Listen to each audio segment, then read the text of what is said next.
This is what I know about being a Jets fan. Nothing matters. Nothing matters. It will go wrong. You could have every first-round pick, and they will suck a bag of.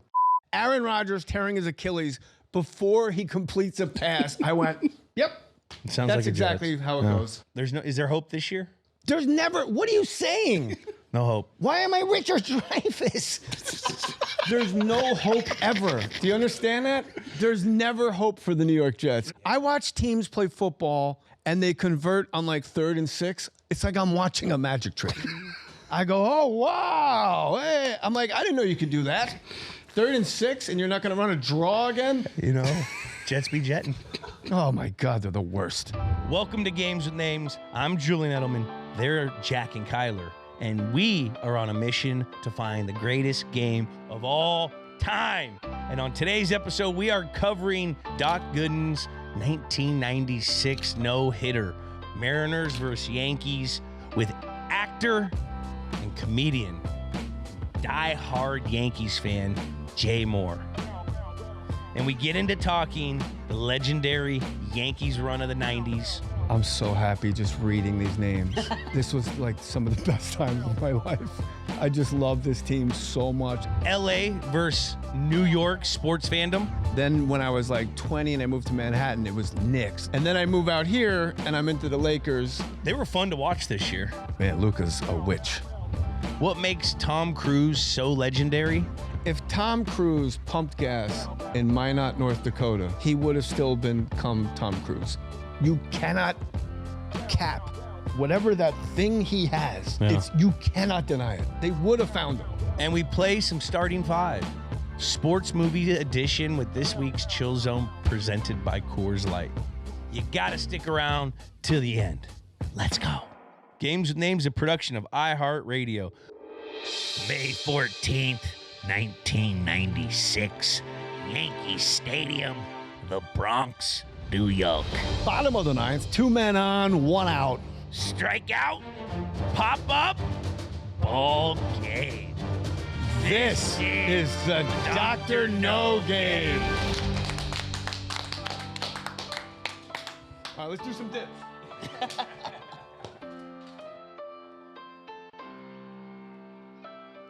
Welcome to Games with Names. Today we are looking at Doc Gooden's no-hitter, Mariners versus Yankees. May 14th, 1996 with Jay Mohr. Welcome to Nuthouse, Jay. My man. In one sentence, why did you pick this game? I was there. Yes. You have to understand, we had the best player in the American League, one of Don Mattingly, and we never, with Buck Showalter as our manager, we always topped out like almost playoffs. We were just at, couldn't get over the hump. Mattingly retires with a bad back. Joe Torre comes in, and we're all like, Joe Torre? Who the fuck is this guy? And then it becomes Joe Torre's Yankees. And he also brought in like Ruben like Doc Gooden was old. He was like almost 40. Maybe he was 40 during this game. But we also had like Cecil Fielder old, Ruben Sierra old. They brought Mike Messina old, Roger Clemens old. It was like what the Raiders always try to do in football. Like, no, you're all right. Come on, you old crazy man. But the thing with a no-hitter, when you go to a football game or like a Super Bowl or a World Series, you bring all your hype with you. This was a Tuesday, which is, this was the day I auditioned for Picture Perfect. And I checked my messages from a payphone outside the audition. And my downstairs neighbor, Milton, said, hey, you want to come to, it's Milton, you want to come to the Yankee game with me tonight? I'm like, sure. First inning, hey, he's got a no-hitter, ha ha ha. 5th inning gets a little weird. 7th inning, you can't breathe. 8th and 9th inning, excruciatingly stressful as a fan. And it's against Ken Griffey Jr.'s Mariners, Jay Buhner, Edgar Martinez, Paul Sorrento, A-Rod. It was every pitch. You were like, ah! It was excruciatingly terrible. All right. Is this the greatest game of all time? For me, that I was at, sure. But I've been to a bunch of Patriots Super Bowls. That one against the Rams, you guys were 18-point underdogs. You were still throwing the rock at Kent State. And then you two performed at halftime. I brought my dad. That was the first Super Bowl after 9/11. And they did Where the Streets Have No Name. And they had silks on the sides of the stage. I never saw my dad cry before. And they had the names of the departed in alphabetical order going up the screens. And when the song was over, I'm getting choked up now. My dad looks at me and he's crying and he goes, they only got to the M's. I was like, my God. And then they got to play football. It seems so stupid. Jay, what are you up to these days? More Stories podcast. More Stories podcast. You have an open Dived into it. invitation. I know you got to get me on. Well, I tried once. Well, you hit me up a day after. Yeah, I'm like, I'm a jilted lover. We'll get on there. Yeah, I ain't worried. No, doing the podcast. I'm not on the road so much anymore. That's a young man's game, the road. It is. Always 5-hour flight from home. Just doing stand-up and sitting in a hotel room in Albany for 2 days. The road, it's got to be kind of fun early on in it. Oh, yeah. And then it just becomes a grind. Did you get into football? Like, if we compare show business and athletics, I went in for fame so that I could get girls. Yeah. And then I would also make money.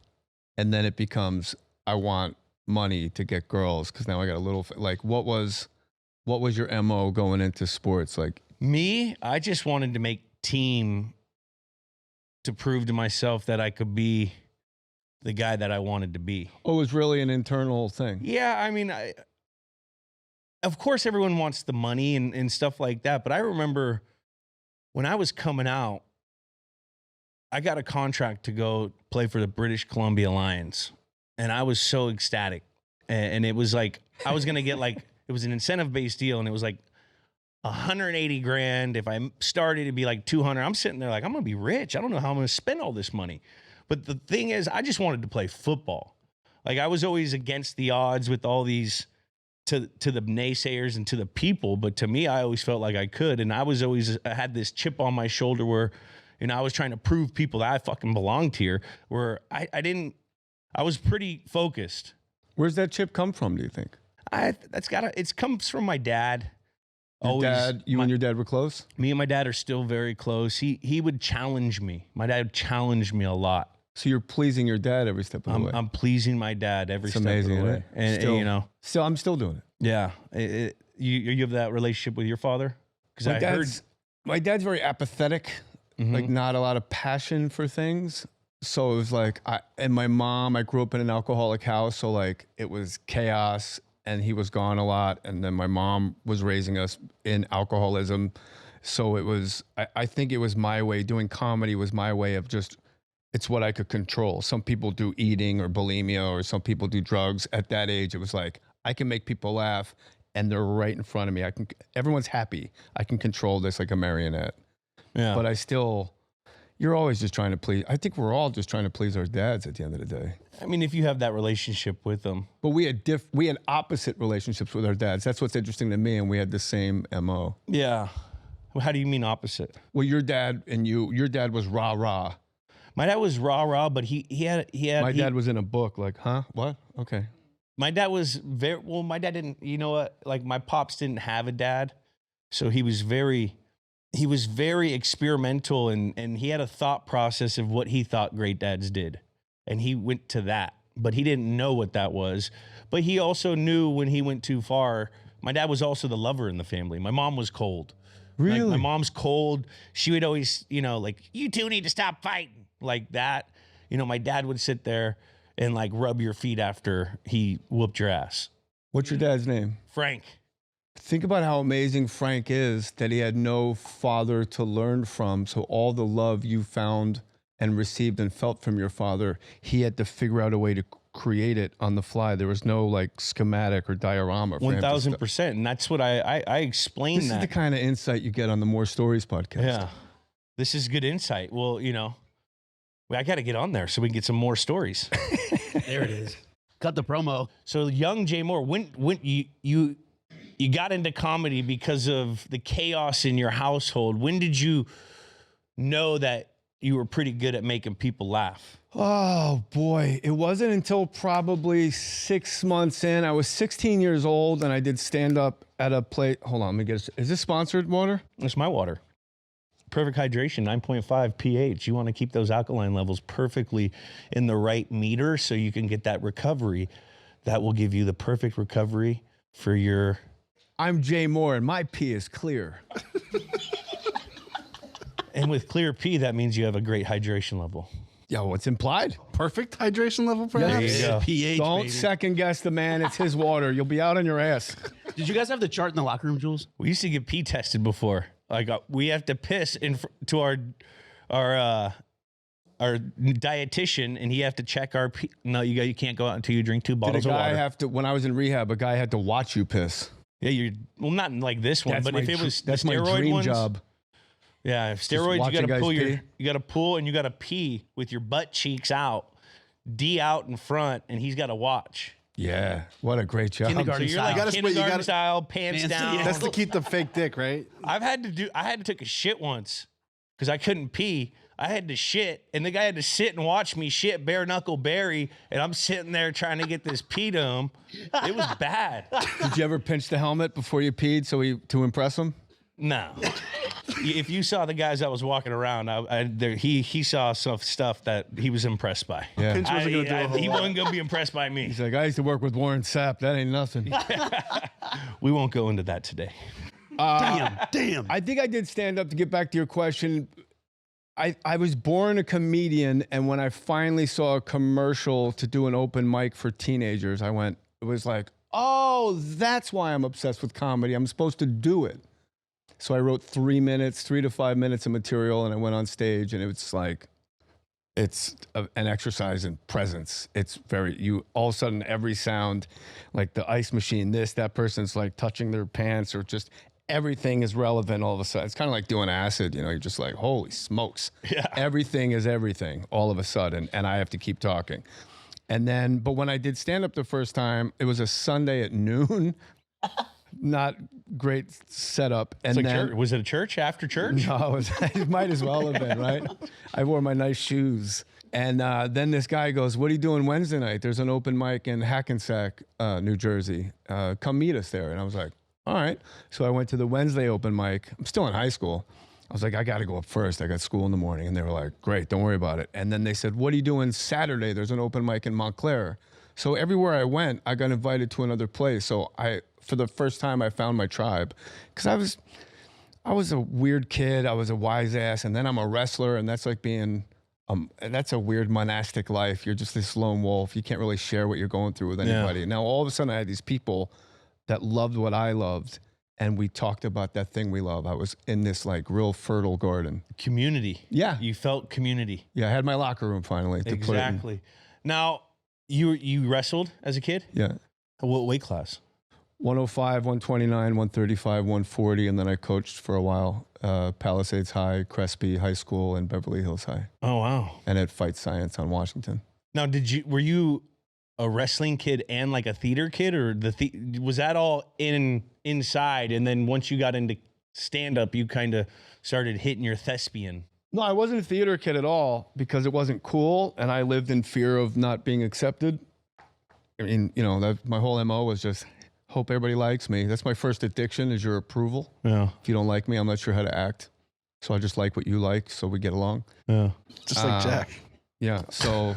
It's kind of like Jack. I'm the same way. Yeah? Yeah. All right, going to a meeting later if you want to tag along. Hey, I'm down. My afternoon's wide open after this. I love how these guys get mics. That's impressive. I got to step They're up. in the show. They're part of the show. Oh, That's Jack and Kai. Jack and Kai. Little Diddy. About Jack and Kai. Two American kids growing up. Guy stormed the Capitol on January 5th. Look at him. He went a day early. I think that might be our third. Yeah, that's January Adam 6th. Ray did the same I joke. didn't say January 6th, did I? Fifth. He said a day early. Day early. That's pretty good. That's a little undercutting a little more. That's the kind of stuff you get on More Stories, baby. That's that little edge. Little edge. Let's go. So you're a wrestling kid in Jersey. Start doing stand up. 16, running around all these open mics. Where did your sports fandom come into in all of this? That's a great question, because in Jersey we had the Newark Star Ledger, and we had Yankee games on Channel 11. Phil Rizzuto, Frank Messer, and Frank White were the announcers. Reggie Jackson, and then after that Don Mattingly, and I don't know where it came from. I just think I loved rooting for something. I love that thing that like we're all like talking with your buddies at school. Like remember when you're in grammar school, you don't realize there's divisions to football? Yeah, no. So we're like, oh, you know, Steelers are in first place. And I remember this kid, Gary Malosha, goes, my dad says the Vikings are in first place. And we're like, wow, you kid's a fucking idiot. The fucking Vikings? But they were.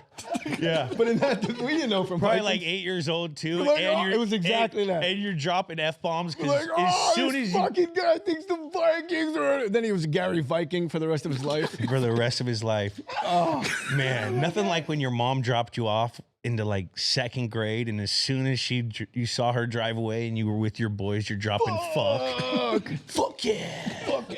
Oh my god. We had a football field painted. I lived on a dead end that was flat, and we had a football field painted on the street. So that was every day.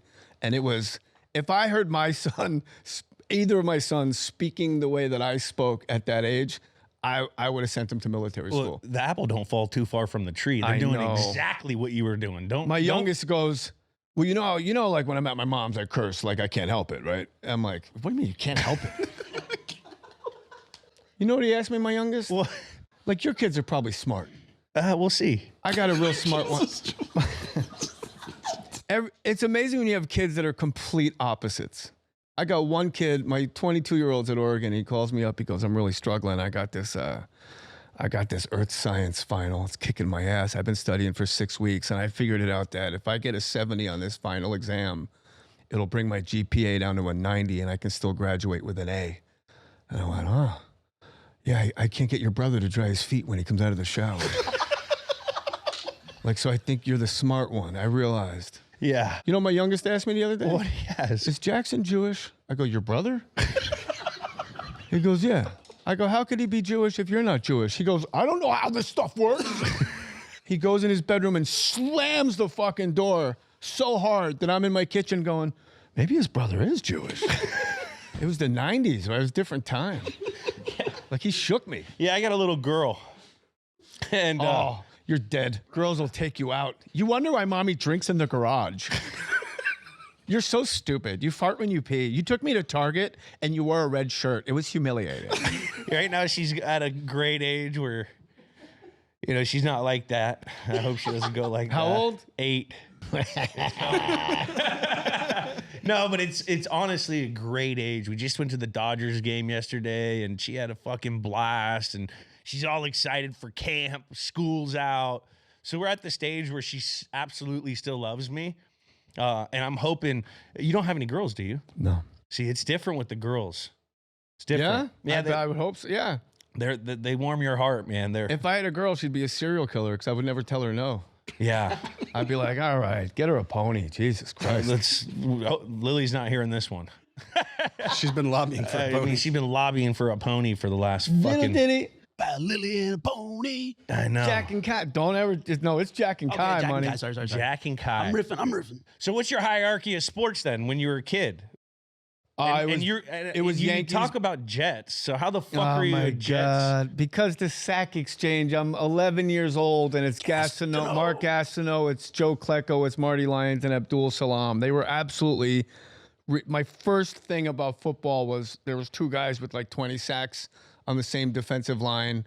They just get into the playoffs. They lose to the Browns 14-0 in the wild card game. I'm like, all right, I'm in on the ground floor of something great. Basically, it's PetSmart stock. Yeah. I thought I was getting in with Coca-Cola, and I got in with MySpace. It was on top at one point. At one point. At one point, So was on- Richard Todd. But I don't think the Jets. Oh, it's They won a Super Bowl. 3. No, yeah, before I was born. Rub it in. 3. Herman Edwards, Chad Pennington, and then Parcells. Nothing matters. This is what I know about being a Jets fan. Nothing matters. Nothing matters. It will go wrong. You could have every first-round pick, and they will suck a bag of dicks. You know what? It's sad. It's sad. It's Being- past sad to amazingly hilarious. And Aaron Rodgers tearing his Achilles before he completes a pass. I went, yep. It sounds That's like a exactly Jets. how it goes. Yeah, is there hope this year? There's never. What are you saying? No hope. Why am I Richard Dreyfuss? There's no hope ever. Do you understand that? There's never hope for the New York Jets. We don't like the new coach?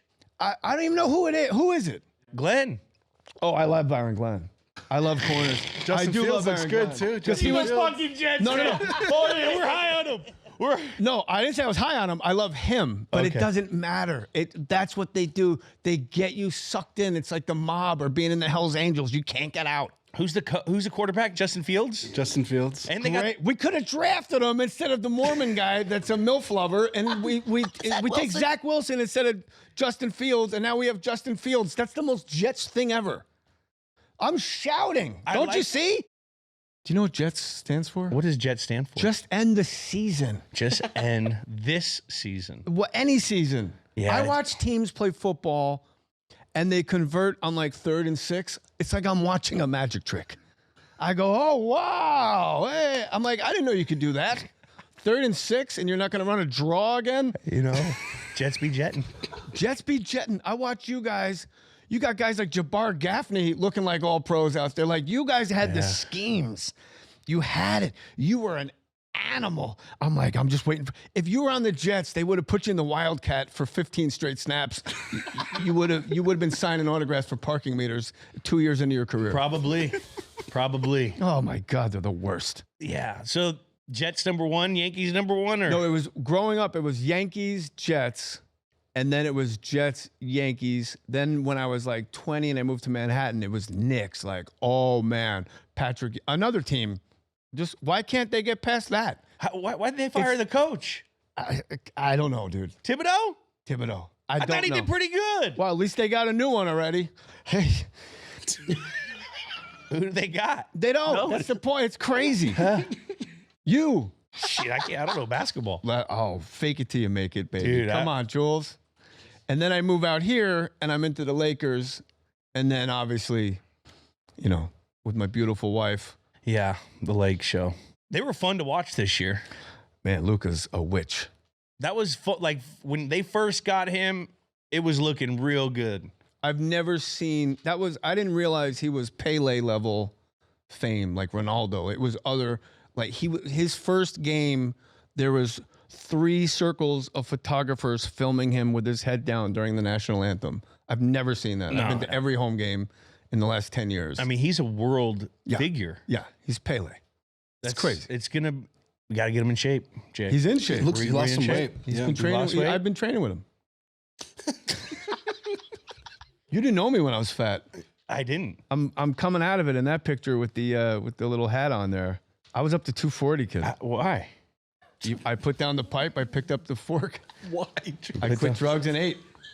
That'll happen. Good food out Yeah. here. Mexican food will get you. I was coaching wrestling and fighting on speed, staying up all night, burning a lot of Gotta have some calories. greenies. And then I stop all that, and then I go to meetings every day where they serve cake. Cake and cookies will. It's like an equalizer on a stereo, just going bang, bang, and then just back down. Well, you look great right now. I feel great. I'm feel on the great? fucking I'm in the Nuthouse. You're in clear. Yes. Now, no hockey? Devils came when I was 14. Yeah, we said I fucking called it.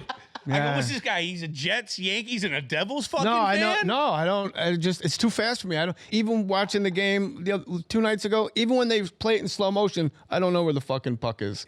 I don't know what's happening. It is a fast game. I didn't start watching hockey until I went to Boston, really. And then I became hooked. I mean, I went to my Is dad. it true you guys were going to remake Bosom Buddies, you and Dino Chara? Well, And you were going to be Peter Scolari? I don't You don't know the reference. reference. It's Tom Hanks sitcom where they lived in a woman's house and they had to dress as women to get by. Great sitcom. I think I've seen memes of it. I was afraid you'd be insulted and want to fight me. I got nervous halfway through that explanation. Yeah, right. You're a wrestler, Jay. There you are. There's you and Dino. This was a show? This wasn't a movie? This was a show? No, it was a daily show. It was great. Maybe get Gronk in there. for And the no little one could remake. tell.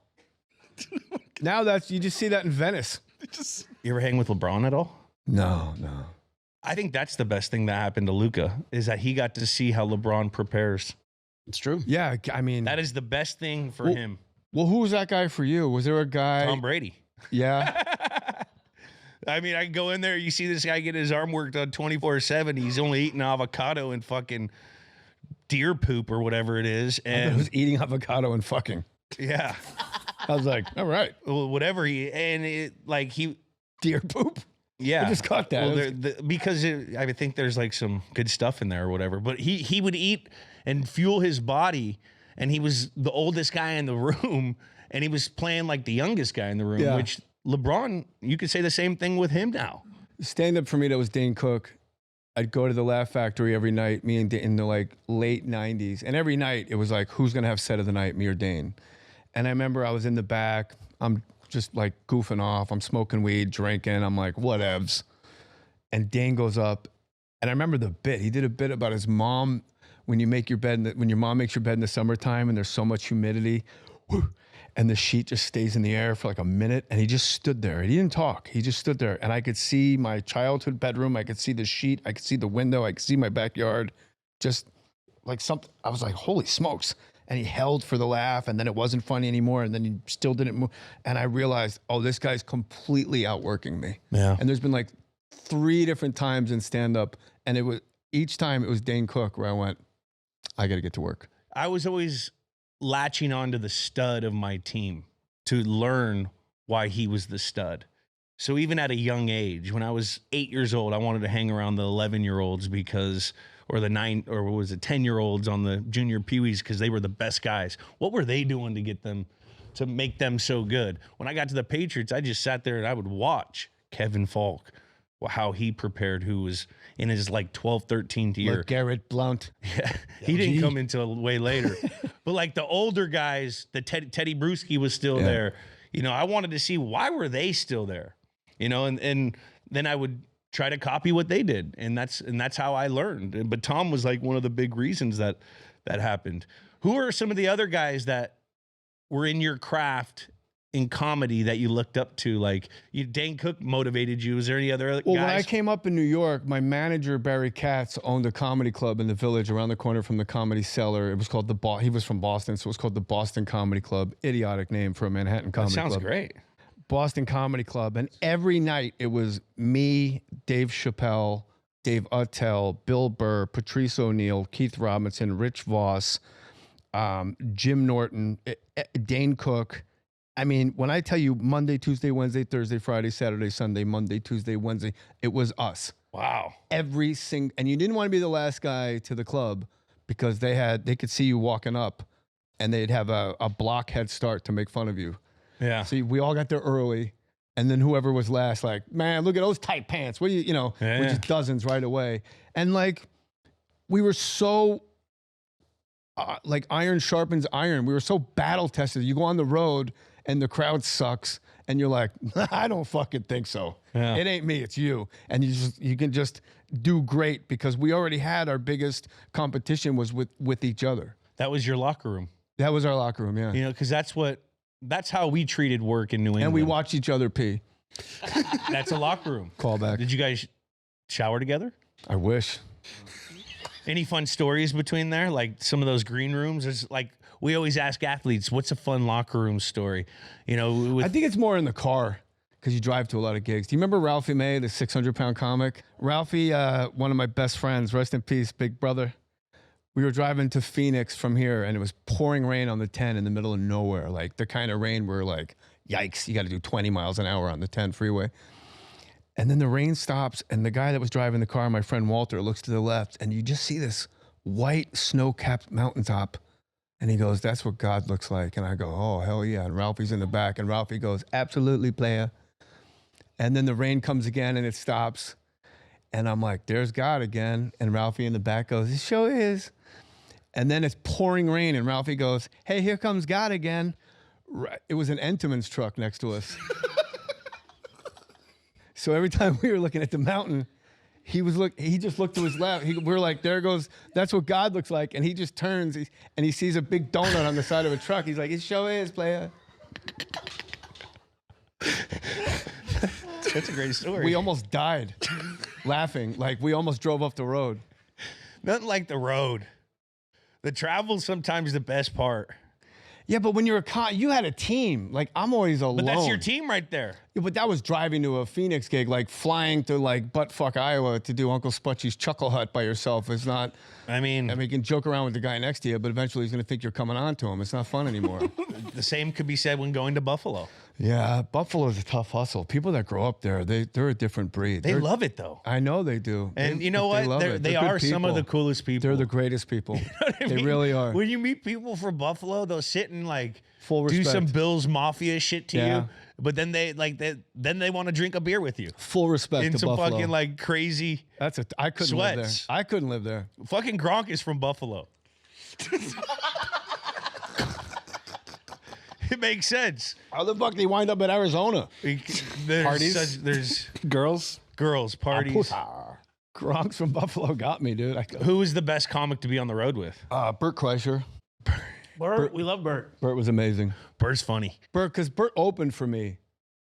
All my openers are now like doing arenas, and I'm here Hey, Bert was here. Bert was here. to supplement the arenas. No, like Bert Kreischer was fun because he was up and coming, and he's the best storyteller I've ever been around, and he's very infectious when he tells a story. Passion. I remember one day we were in San Jose and we did radio, and I'd bring my openers with me to do radio so they get the experience, you know?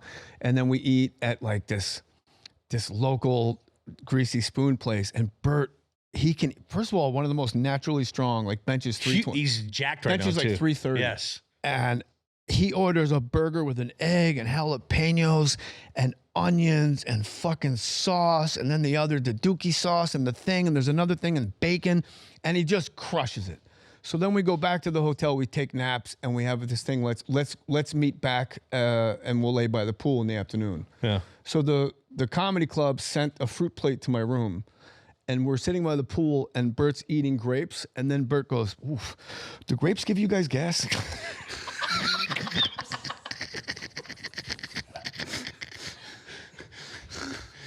No, they don't. But that garbage plate, that fucking garbage pail kid you aborted this morning. You ate an aborted garbage pail kid for breakfast. That's a great. I gotta remember that. This thing's gonna be. Bert's a good time. He is. He's a very fun guy. Him and Tom Segura, I used to say, okay, here's the deal. I'm gonna play a song. You know, they always go like, you have your song you come on stage to. I said, I'm not gonna tell you what the song is, but you have to do, your first joke has to be about whatever song That's fun. I bring I you like up that to. game. That's fun. And they were both game. All you want in comedy is guys that are willing to play along. That's like some that's like some like bounty shit right there or something. Allegedly. Poor Jonathan Vilma. I know. It's your fucking job to kill the quarterback. And now because I made $50, you got to suspend me? Yeah, exactly. Fuck out of here. If I was commissioner, that wouldn't have happened. No. I would have doubled the ante. Made it 60. And I remember once we were at the San Jose Improv, and Bert came up to Girl from Ipanema by Lou Rawls, tall and tan, and he just comes out on stage, he goes, that song's about a whore. She's a fucking, like, he went nuts, and it was like 6 minutes straight. And I was like, I felt like Obi-Wan Kenobi when Luke Skywalker finally tags the target. What other kind of stuff did you guys do? Mostly Like just game gay stuff. Just gay stuff, mostly. Yeah. Nice. Gay humor. Gay humor, a lot of tapping each other in the nuts. That's guy stuff. Guys will tap each other's balls all the time. You never see like two ladies at a barbecue like, hi, Michelle. Yeah. Or like you got me in my flap. A boob slap. Like a flick of the nip.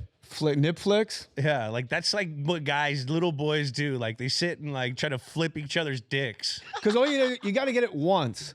And then the rest of your lives together, you could be literally in the vestibule of church. You go, and the guy goes like this. Yeah, every time. And you got him for life. Flinch. You got him for life. And then you flinch. But you're always on the road, usually alone, so it's not like that goofy. Usually it's like this sad Radiohead video where you're just sitting in a hotel room listening to the air conditioning, debating whether or not to go to a rub and tug or something. That's reality. That's But the you're road. in Fort Wayne, Indiana, so is that really the dice you want to roll? Could be a sting operation in that area. Well, you don't know anything about that. Don't. No. I don't. Stand up now to where it was. What's your thoughts on stand up these days? I think it's gotten too cottage industry.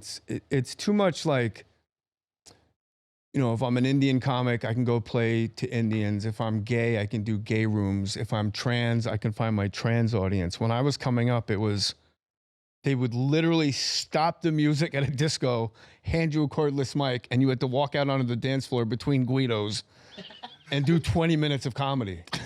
And they were like, what the fuck? Hey. And like, you can never be great if you can dictate the terms of your journey. So it's very categorical. Wow, That was wise. That was wise. That's great. I'm gonna put that on a T-shirt. Don't dictate the terms of your journey. Like sometimes there has to be struggle. You had struggle. I had struggle. I've literally done bar. I did a bar mitzvah like 5 years ago. 4 years ago. It was my first paid gig after rehab. Some mother and son emailed my agent.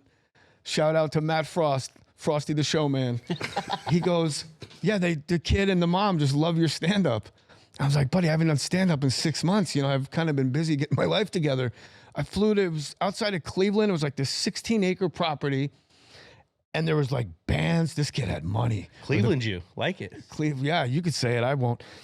And I'm circumcised. I'm in the tribe. We'll take it. I did it twice because I meant it. Only 18 million. Your son's Jewish too, man. Each end. Yeah. You got a Jewish son? Both. Well, you said one. I thought. Mazel. Baruch atah. And I had to go up. This kid's, and it's just kids with yarmulkes running around and 90-year-old people. And then some band that you and I don't know, but the kids know, go up, like some shit band. Yeah. And they're like, here he comes, Jay Mohr. And there's 13-year-olds. Then there's a gap, the width of this room, 90-year-olds. No age in between. And it was all right. Not what I'm used, like they've never seen me before, so they're having a good time because I'm requested. But in my mind, I'm like, yay. What was the joke that hit? I honestly don't. I wish I could. What was one that you're like, they didn't like that one? I wish I could. I remember I said, I said, you guys like, I know you don't want to be watching me. You're 13, you're all bonered up. Let me tell you something. You got to get out there and have sex. You know what happened to me when I was your age? I had sex with a girl that was Native American, and every time we would fuck, it would rain. The kids love that one. And what are the grandparents saying when you're dropping a fuck? I don't know. I looked out at one old lady who was going like this.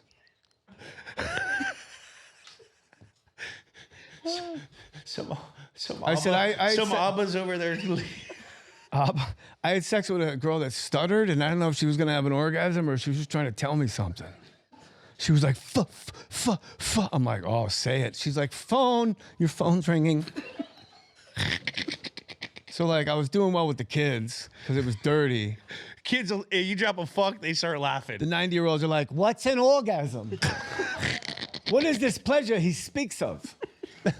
Now, what's your process into going and writing a bit? I'm not a good writer. I'm a great reporter.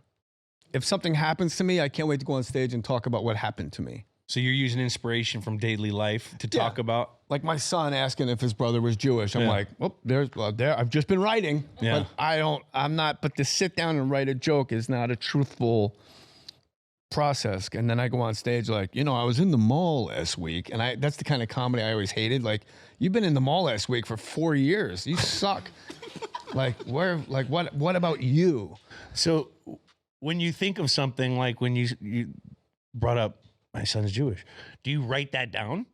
Or do you, I'll have like spank bank it? I have index cards all over my house, and I'll just write Jewish. But I have another joke that's Jewish, so I just write Jewish twice. The other one is if you have a friend and you're not sure whether or not they're Jewish, they're not. Because they will tell you they're Jewish all the time. What'd you do this weekend? Well, we went out on Michael's boat. I sat in the front. I'm a Jew. You're like, that doesn't even make sense. But they got to tell you. You worked it in early. Guy's a fucking punt returner. He's a Super Bowl MVP. He's got to tell me he's Jewish. You'd be like, I'm an MVP. Like, work that in. You got to, there's only 18 million of us, Bubs. How many Super Bowl MVPs are there? Only one. Wow. Only In one. this house. Only one, baby. Oh, there's 56, What was your bonus for that? 7. Is that worked into your contract? A bonus No. for MVP? No, you Just get like a local, trophy. a local car contract, or You don't. Well, I had going all to that. Disneyland? That you get that. Okay. You get that commercial. What's the Super Bowl bonus payout? At that time, it was probably like if you won the Super Bowl with all the accumulation of the other playoff games, it's like maybe $500,000. That's a lot more than 180,000 from the Thundercats or whatever fake team you were going to play for. Thundercats? BC Lions. The BC Lions. BC Lions. I'm an Alouettes guy. Me too. I'm a Toronto Argonauts guy. Argonauts suck, dude. They're the Jets of Canada. But when you think about it, though, going back to the pay, it's actually, we're getting bamboozled. You guys are for sure. Yeah, because Kyle Turley's a friend of mine, and he put this in my head early. yeah, like when you're playing in the playoffs, yeah, you're getting an additional like for that divisional round. But if you get the first round bye, you don't get paid for that week of work. You don't get so you're not making any extra, even though you've been in the playoffs for 2 weeks. So But you your get the body's same getting taxed extra. taxed. And then but if you think about it, that's 30 grand. Say a guy making $20 million a year, he gets $1 million a game. So we're going to play in a playoff game that's going to be extremely highly rated I usually get $1 million for 30 grand. When all the work's done in like the preparation and the practice, that's what you're really getting paid for. You know what's amazing? That's what I got paid for the bar mitzvah. I'm not kidding. 30 racks? Yeah. That's a good little payday. Yeah, but I didn't have to take any hits. Exactly. Just my pride. Some could say that was it. And also like your guys' medical is completely fucked up, and they've had it both ways. The owners have had it both ways. I don't know how comfortable you are talking about this in a public forum, but Kyle Turley was the guy early because he had a concussion, and like, well, we can't give you, you don't need full-time medical. It's too dangerous to give you full-time medical. Well, then guarantee it's nuts. The They've medical, been playing it both ways, right? Yeah, it is. I tell you right now, the retirement plans with like the annuities, the 401ks, and all that stuff, unbelievable. The NFL gives So then us. why do you complain so much? Because the medical Jewish. Oh my God, anti-Semite over here. full, it's full. Because You know what he is? A real schnorrer. Well, I'll tell you what he really is. That's the one thing. Wow. The one thing is the medical. We do You not said get. that like we were hunting in Tennessee. You've been around a while. Going on a decade. Yeah, Been here. are we going on a decade knowing More. each other? More. Oh my God, don't remind Too me. much. Summer is almost here, and you can now get almost anything you need for your sunny days delivered with Uber Eats. What do I mean by almost? Well, you can't get a well-groomed lawn delivered, but you can get chicken parmesan delivered. A cabana? That's a no, but a banana? That's a yes. A nice tan? Sorry, no, but a box fan? Happily, yes. A day of sunshine? No, but a box of fine wines? Yes. Uber Eats can definitely get you that. Get almost anything delivered with Uber Eats. Order now.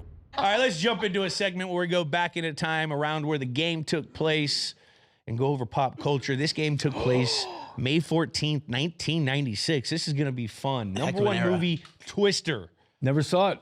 Loved it. Bill Paxton. Dorothy? I love Bill Paxton. He's a good guy. Dorothy was it was the thing that they had to put in the tornado so they could read the data. From Wizard of Oz. Dorothy from The Wizard of Oz. Okay. Number one song, Crossroads by Bone Thugs and Harmony. Used to literally wake up before school on MTV Jams when you watch music videos. I'd wake up early because they'd have like a rap, like 6:30 to 7 music video section, and they would play this one all the time. I love this song. Were you a big Yo MTV Raps guy? That was a little before me. I was more. It's funny. You're way younger than me. I'm 54. How old are you? I'm 39. Yeah, it was way after. It was a little after me and a Yeah. little before you. It was So, like, like, it's I like the was- Korean War for us. Yeah, Korean War. I I was was a like little, TRL. Remember what is Yeah. it with Total Request Carson Ananda Daly? Lewis, rest in peace. Yeah. Carson Daly. Mission Impossible, Primal Fear, The Quest, and Flipper were all What's the Quest? The Quest. That's a Van Damme.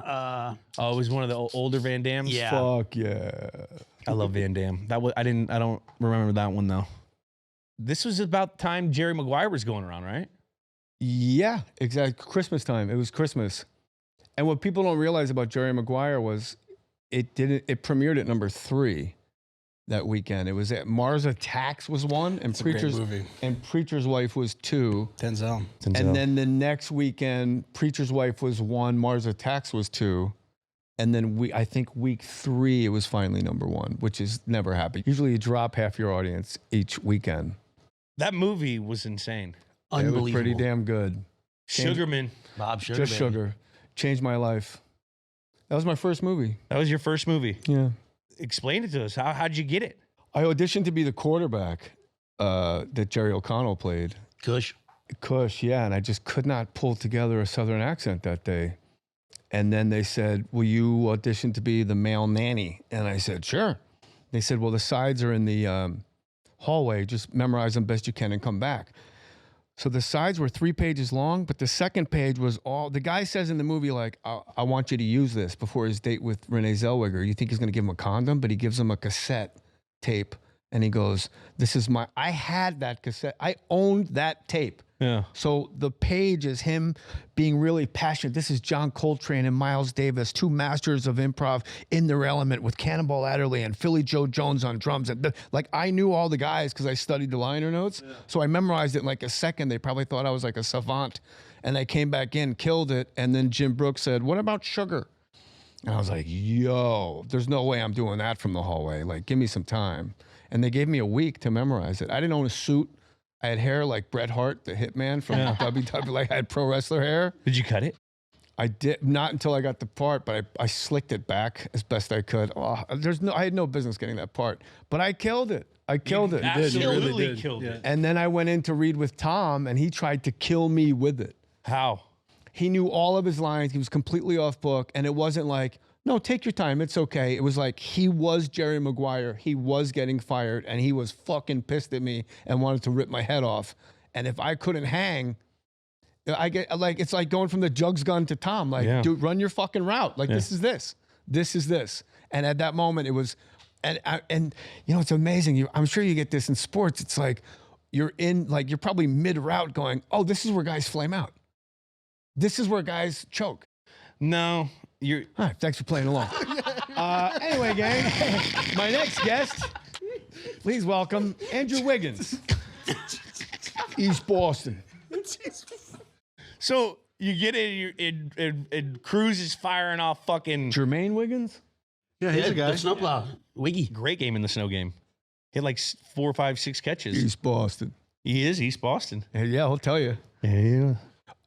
So yeah, and then I did good with Tom, and there was a moment where, you know, I say, I came here to fire you, and he goes, and then there's a pause, and I have the next line, and I go, it's real, you should say something.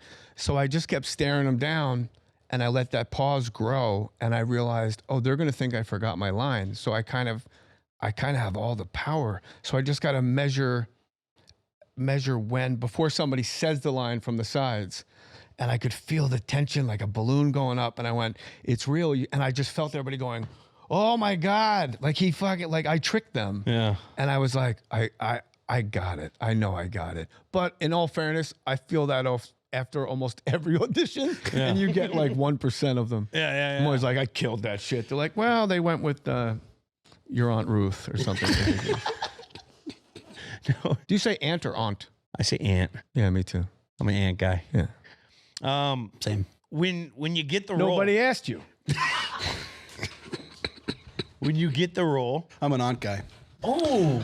Are you trying to do the comedic timing shit too now? Are you two over there? Fucking Peanut Gallery. He brings in the story of him. Does this cut into my time? This is cutting in. It's called yes-anding. You know? Yeah, just keeping it in the air. The room.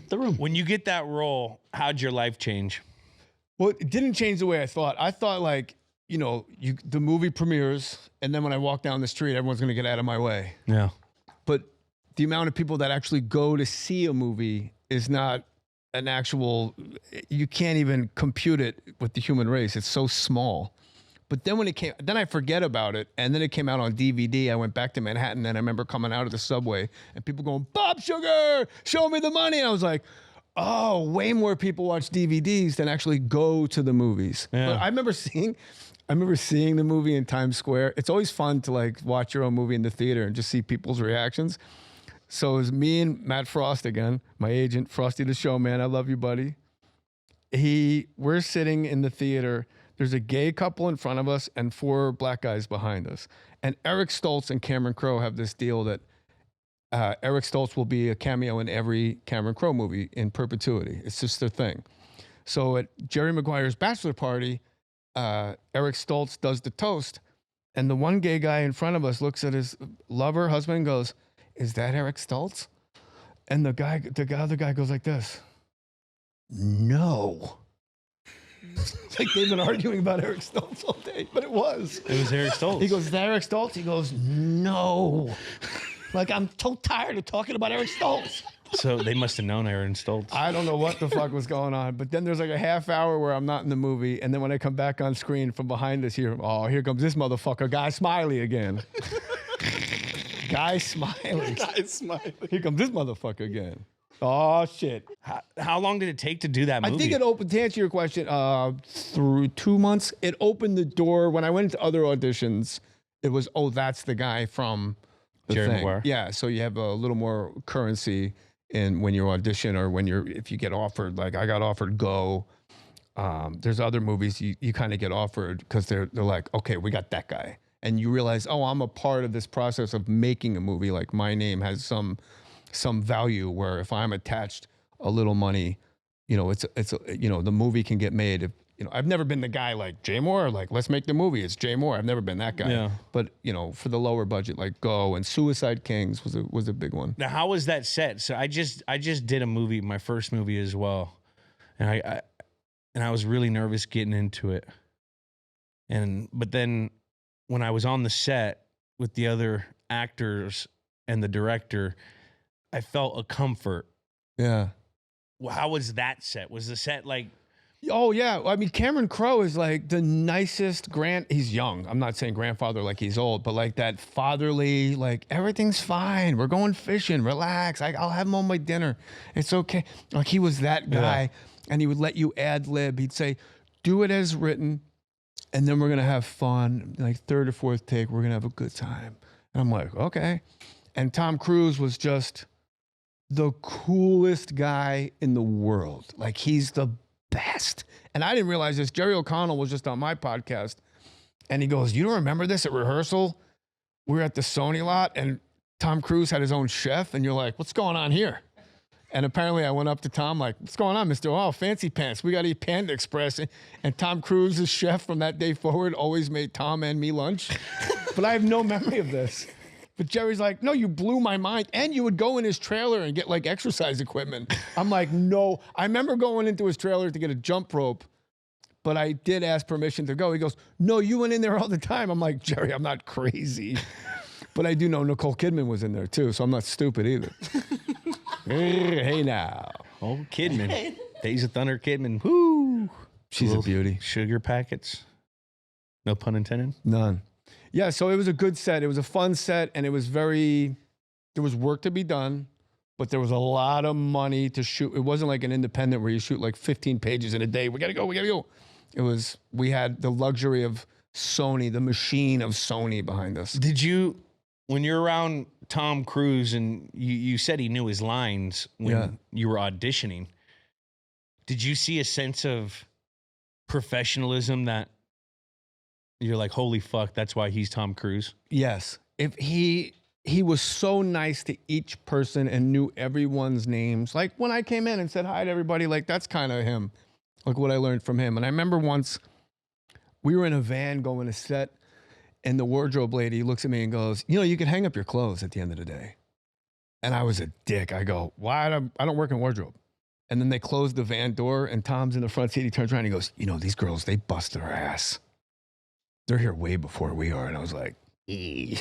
So like ever since then, my shit's on a hanger, socks folded up, put in the shoes. Like he's right. Yeah. And you realize acting is just a department.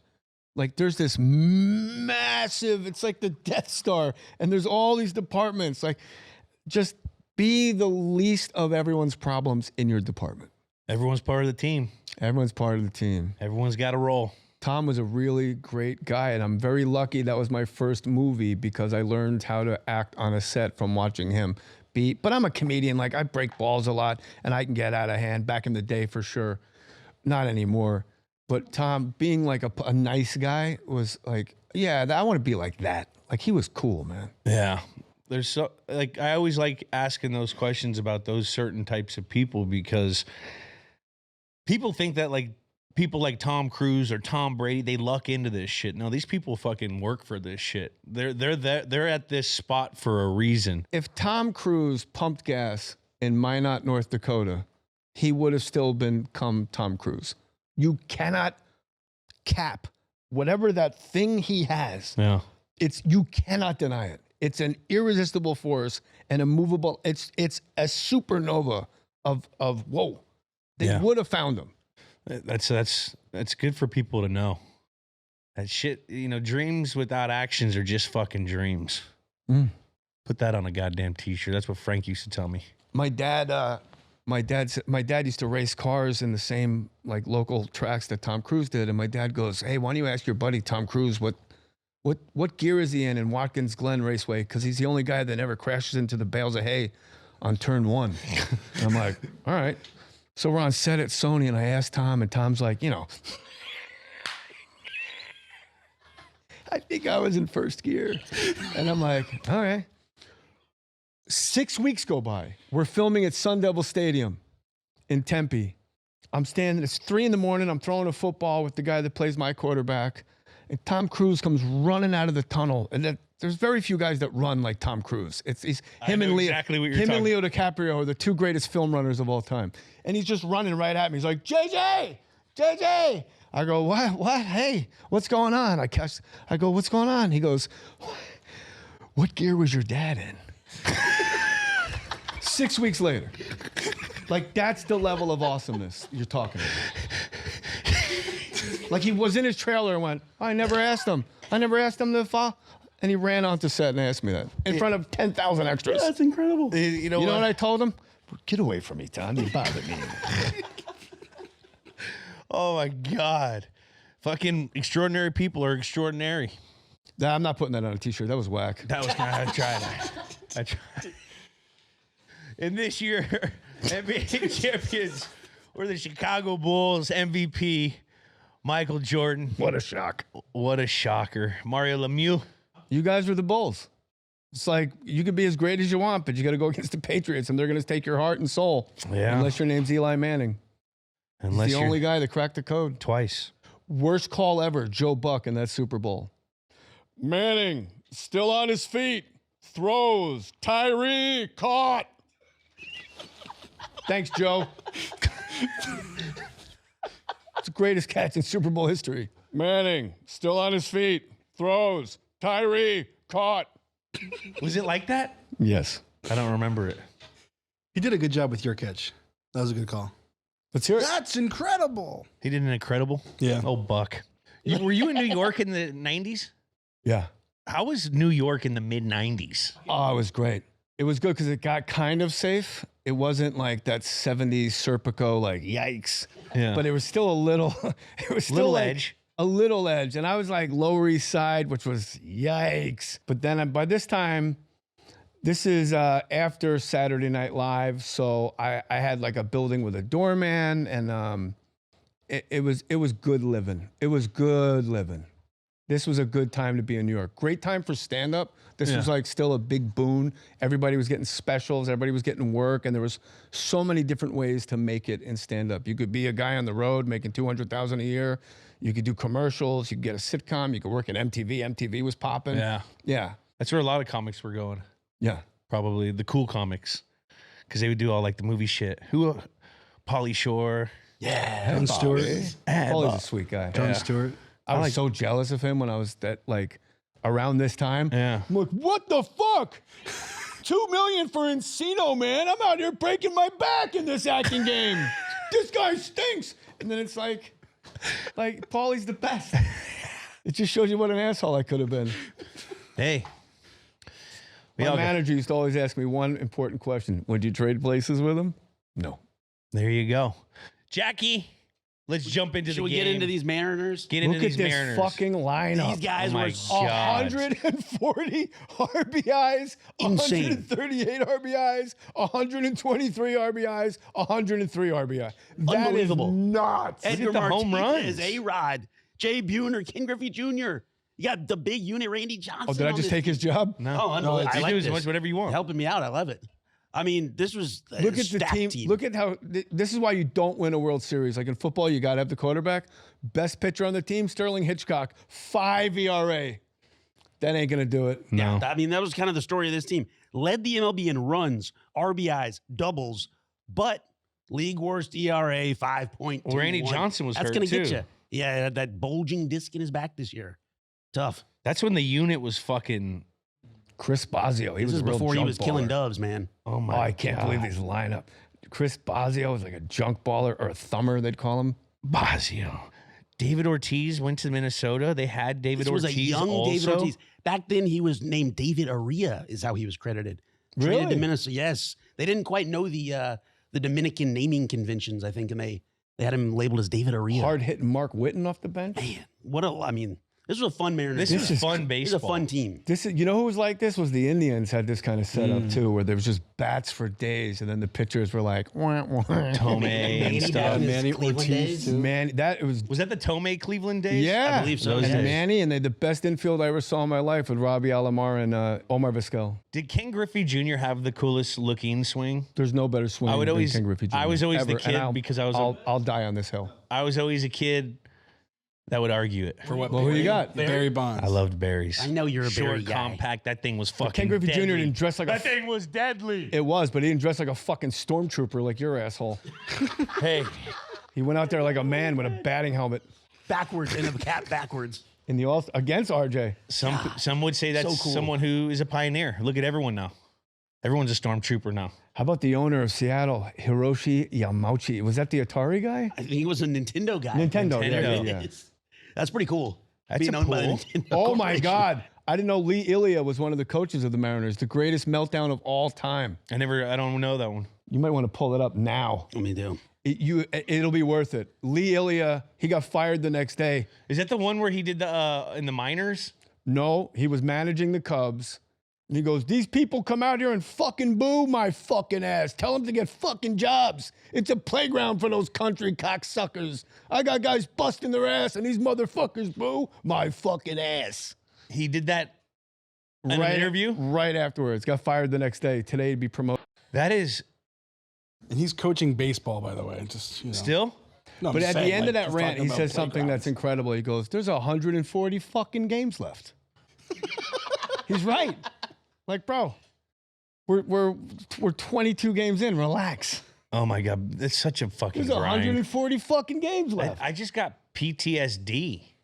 From Coach. Coach No, Pete. just from hearing 140 like baseball. I remember playing like 50 games in the summer, like double headers as a like 14-year-old. There's so you have to have such crazy competitive stamina to play baseball. Basketball, I think, is worse. Like But you got to get up for that. basketball started at Halloween, and we're still going. It's fucking late June. I know, but basketball, like you're at least moving. Oh yeah, I see what you're saying. Like the competitive stamina to pay yeah, attention. yeah, I get that. Like, can you I'd rather imagine do getting that. up when you're like your Just team's fucking I got that. 80 and whatever, and you Just got sitting on a bench for 3 hours because it's your day off. fucking lighting each other on fire in the dugout, Yeah. fucking doing the stupidest shit. It's crazy. I have such respect for their competitive Here's stamina. the big team, time. right? Bernie Williams. Let's get into these Yankees. in Let's my get into these opinion, Bronze Bombers. Bernie Williams is as good as you can be without getting into the Hall of Fame. That's the high water mark for no Hall of Fame. Bernie Williams is good. He was incredible. He was perfect. He's the perfect player. He's got pop. He steals bases. 305 Ave. Unbelievable. I don't have time to say average. I'm a busy man. He had a lot of sneaky great home runs. Didn't he have like a couple game winners? Oh, yes. Switch Great hitter. defensive player. Just like you. Big time. Where did Jeter get 10 bombs from? That's the weird part. Look at fucking Pettit, 21-8. Oof. Crafty lefty. Who else was Clements on this? You said Not yet. He came Not in yet. 99, but I mean, still a heck of a roster we're looking at here. I mean, Nomar Garciaparra told me a story when Leyritz was on the Red Sox. And you're like, how come Leyritz can't stick with a team? He goes, well, We were playing in Anaheim, and Grady Little took him out because they were bringing in Troy Percival. And Jim Leyritz, instead of coming out of the game, stood in the on-deck circle and goes, "Ever heard of Mark fucking Wohlers?" Yelled at his manager from the on-deck circle. It's like, so maybe that's why he didn't stick with a team. He was kind of a jerk. They just get the Graham Sox Lloyd just got was- rid of Danvers. Rafael Devers, bro. Yeah. Devers. Graham Lloyd was Crazy. a lefty submarine pitcher from Australia. Oi. You think he played a little bit of that cricket, mate? I can't stand the way those people talk. Learn to speak English if you're going to come to my country. Everything they say sounds like a question. Everything's either over there or over here. That's a good accent. Why don't you stick your face in the clown's vagina? You're like, what did that guy just say to me? Is there a lot of Australian pitchers? No, a couple. So. Is that? Do they play cricket? Don't they play cricket out there because it's an English country? Yeah. I guess. I don't know. Australia, I think their sport is drinking. That and rugby. Fighting Foster's kangaroos. Australian for beer. It's not even really Australian, I heard. Really? It's like a Haagen-Dazs situation. Yeah, fucking Haagen-Dazs. But this was, we mentioned it earlier. This was Joe Torre's first season as manager. Took over for Buck Showalter. And I mean, big time turnaround here for the Yankees. About to start the dynasty. If you remember, like, I mean, they lost 90 plus games in 1990. So big turnaround. Don Mattingly retired the year before. Tino Martinez came in, had big shoes to fill there. But he became a Yankee legend. From Seattle, yeah. From Yeah. Seattle, legend, yeah. I just see at this time in my life, I was on the West Coast, and everyone just hated the Yankees because they always like. This is when I started really remembering sports, kind of '96, and we didn't really get to watch them because they were on so early. And then you just started seeing them after this, just start winning championship after championship or World Series after World Series. This is like, What is this era to you? I'm so happy just reading these names. This was like some of the best times of my life. I just love this team so much. I remember going to a spring training game. I was on the road. We were in Tampa. And every guy comes out of the dugout and you're like, hey Jeter, because he was a kid. I think he was a rookie. Rookie. Year. This was rookie year, pre-gift baskets. Rookie. First Yankee to hit 3,000 hits ever. Because they all fought in wars before that. DiMaggio, Mantle. We were like, hey Jeter, hey fucking Tino. And I remember Bernie Williams comes out of the dugout and it was like, it's like when you see a deer in the woods, you're like, he was like this magical, it's like, oh, don't heckle Bernie. He's like the It's captain. like the unwritten rule, like Bernie's different, leave him alone. Yeah. Paul O'Neill was a red ass. I remember I was sitting at a Yankee game and he struck out twice and there was old ladies in I'm in like the fifth row, in the very first row, 5 like blue hair old ladies, and they had Paul O'Neill shirts, Paul O'Neill hats, Paul O'Neill signs, and he strikes out, he goes to the outfield, the inning's over, he's jogging back in, and the one lady goes, we still love you, Paul. He goes, well, that doesn't fucking help me, does it? I'm like, wow, this guy. I guess there's one on every team. Who was that guy in the Patriots? Who's the red ass? Probably me. Yeah, you think so? I was very serious when it came to football time. Yeah. I didn't engage with the other team before the game. I didn't talk to fans or anything before a game. We were there for a fucking job. Why? Oh, led league. Was Andy Pettit wasn't even in the running for Cy Young, but he led the league in wins. That's insane. This was when Mariano Rivera wasn't even the closer. He was the setup guy this year. John Wetland was the closer, and Mariano pitched the 8th inning. John Wetland, he was kind of a red ass too. He would rollerblade around Yankee Stadium pregame. So Nomar was like a good friend of mine. So like you go to the game super early to see Nomar, and he'd be like, "Get out of the fucking way!" As he was coming, he'd be like, you know, Is that his warm up rollerblade? Yeah, he would just get his legs fired up. He won World Series MVP this year. Is there like a annoying, arrogant, like celebrity Yankees group chat? I don't know. Of course there is. There's an annoying Jets group chat. Are you in that one? Are you in it? I was. This is why I don't engage online anymore. I was on jetsinsider.com, free plug, you pricks. I made the mistake of going on as myself, ego, like I'll have some throw around, I'll have some weight around here. It's Jay Mohr. I'm with the people. And I argued with this guy on this message board for a year and a half, 2 years. Jules, it got personal. And his avatar, his photo was of Jimmy Page just playing guitar, and he's like, "Fuck you, you suck, you're a bum, you're no good at." And me and this guy went back and forth. No discussion could have gotten every single online discussion got sidetracked into us fighting. And then one day he changed his photo to his prom photo. I was arguing with a 16-year-old. He was 16? Yeah, it was his actual prom photo. Oh, I thought it was like a throwback prom. No. It was just some fucking kid. And you know what? I'll tell you straight up, he won. You win, buddy. Respect, megalomaniac. That was his I remember his name. He's still in my fucking head rent free. Megalomaniac from jetsinsider.com. You got me. Next question. You know what? It reminds me of when I got into a heated argument with a 9-year-old in Fortnite. Was it my son?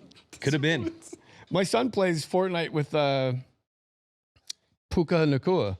Yeah. Hey. Pook's a gamer. You see Puka at a Lakers game, he's like, yeah, give me your are you on Instagram? My youngest son, Mackie, on TikTok and on Instagram, Mackie is the GOAT, but he misspelled GOAT. So my son is Mackie is the Gayot. How did he spell it? GAOT. Well, GOAT probably was taken. You're giving him way too much credit. I mean, He doesn't so try- hard to get a handle these days. Jules, he doesn't dry his feet. Did I mention that? He's a young buck. I go, bro, you put Gayot. And he goes, yeah. I'm trying to get his back, dog. He's one of the coolest kids you'll ever meet in your life. I've started he said to me, you should get Dave Blunt's on your podcast. He's this rapper. He's like 600 pounds. And he's like that streamer type famous. I have no idea. That's huge. And I reach out. The guy reaches back to me like, okay, let's do the podcast. My son thinks I'm a god because this guy reached back to me. And he goes, I can't believe he talked to you. I'm like, your dad's been a G for a while. So then, now I got interviewed. It's today, 4:30. I'm like, now I got to learn. So like for the last 3 days, I've just been listening to streaming hip hop. Can't put down the cup. Can't put down the cup. I love promethazine. Can't put down the cup. Just got out the hospital, fighting for my life. I'm all about Dave Blunt's son. He had to cancel his tour. He had a cardiac arrest. Did he? He goes on stage with oxygen on his face. Did you? He's a big boy. Do you watch? Have you been watching Twitch for this? I just hit YouTube. I'm still old, but I did my homework.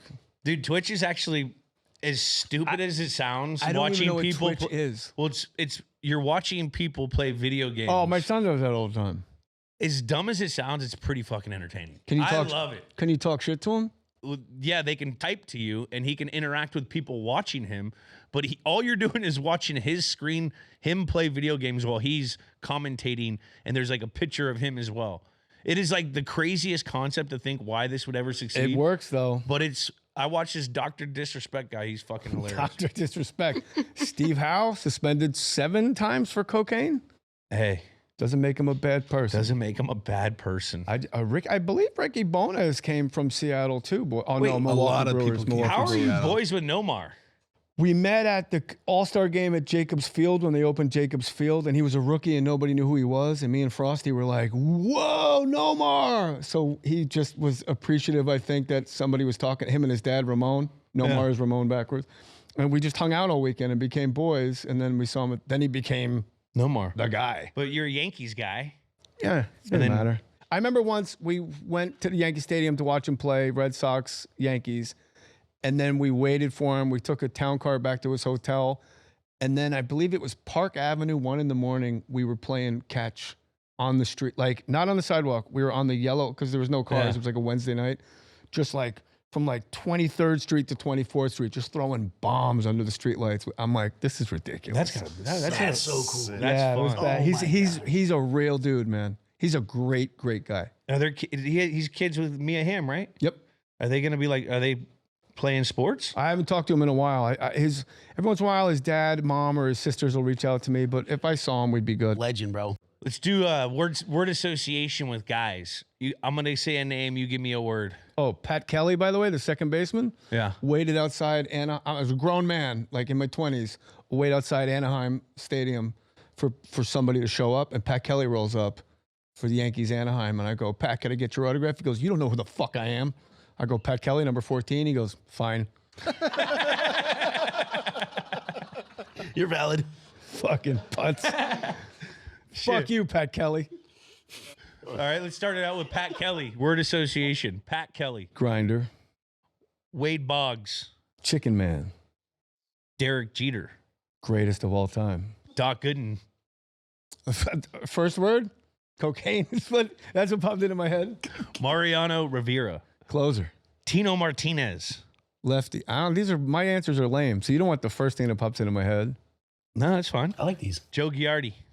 Joe Girardi? Girardi. Joe Girardi was The head he was the coach. manager on the field, and then he became the manager off the field, too. Manager. Yeah, Jorge Posada, number 20. What about the Rocket? The whole thing with him and Piazza turned me off to him. Like, he was obviously headhunting and throwing bats at him and shit. I'm like, this guy's a dick. Like, Mike's just like a good, fun-loving guy. He had a press conference. First of all, I'm not gay. Like, that guy had a press conference to tell the United States of America he's not gay. Like, that's basically like. I forgot about so that. nice. So if any of you bitches out there want to get down, It's very you know where I 90s. work. Just let me get this out there. That's Not the original gay. Thirst Trap. Get on. Yeah. Like, yeah. The original Thirst it Trap. basically went on TV. It was on like Sports Center. Julian Edelman, just want everybody to know I'm not gay. And there's work to be done. Job's not finished. To quote the great Kobe Bryant, job's not done. Oh my God. Yeah, the whole thing with Rocket and Piazza turned me off. How was the old Yankee Stadium Awesome. compared to the new one?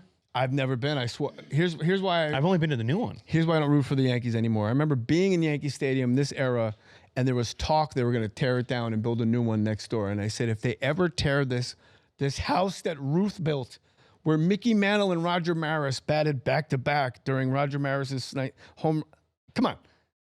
If they ever tear this down, I will never root for this team again. They tear Yankee Stadium down, go fuck yourselves. But then Don Mattingly and Joe Torre fly to LA and they coach the Dodgers. So I'm like, this works out great. They came right to my backyard. So you became Dodgers fan. Yeah, but it's Dodger. I think it would take as much time for me living in LA to go to Yankee Stadium as Dodger Stadium. Holy shit. It is a Yesterday, oh my God. You know what you should be? You should be a Raiders fan. Who isn't? Because, Are you a Raiders fan? I mean, I love Al Davis. There's three kinds of people, I was told. There's people that played for the silver and black, people that used to play for the silver and black, and people that wish they played for the silver and black. The greatest logo of all time, the Raiders. The guy's got an eye patch on, but if you look, the good eye is closed. Yeah. He's got his good eye closed. You wonder why they suck for so long. Well, you know that Al Davis, when he was designing those teams, because he's from Brooklyn, he said he wanted to make those teams as if there was the Yankees and Dodgers combined, because he wanted the strength, the power, and the grandness of the Yankees and the athleticism and the style of the Brooklyn Dodgers. That was his main goal. And the clotheslines of the longest yard. and that too. Well, You gotta love the Raiders, man. Gotta love the Remember Raiders. going to Raider games at the Coliseum, and it was a fucking. I don't want to throw up fake gang signals and get punched out. It was an absolute player's ball, dude. You took your life in your hands. It was amazing. I played there. Really? Yeah, I played. My mom wore my jersey there. Come on, Julian! Angie's brave. Angie's crazy. Could you hear her yelling from the stands? No, they put them in the nosebleeds when you cheer. I remember in wrestling in high school, there was this kid, Arlen Cunningham. He's just a doughy white kid that wrestled heavyweight, and he got destroyed all the time. And then his mom came to every match. And then one day, we're at the Newark Academy tournament in Newark, New Jersey, and he's got to wrestle the number 1 seed because he's like, oh, and whatever. And the other kid was a Catullo brother who they all got scholarships to wrestle at Penn State. And from the bleachers, you hear, run for the hills, Arlen! Run for the hills! Better run for the hills. Jackie, break down this game. All right, let's get into this game. Leading up to it, Seattle comes into this thing 20-18. They were good. The Yankees 22-14, coming off a series where they lost 2 out of 3 to pitching. Chicago. We got to talk about Doc coming into this one. Entered this thing with a 5.7 ERA, 1-3 record. Struggling a little out the gate here in New York, but you got to realize he hadn't really pitched in like 2 years leading up to this.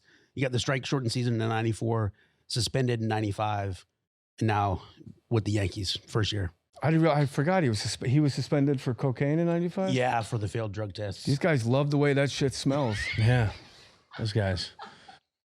Oh, man. Now, Gerald Williams. Wow. In for Bernie this game. where were you sitting? First base line, first seats under the awning, so probably about 20 rows up, first base line. And who you with? My friend Milton Lage, he used to direct. He brought you, right? He used to direct Club MTV. Oh, yeah. Wow. And he directed me on MTV's Lip Service, the lip sync game show.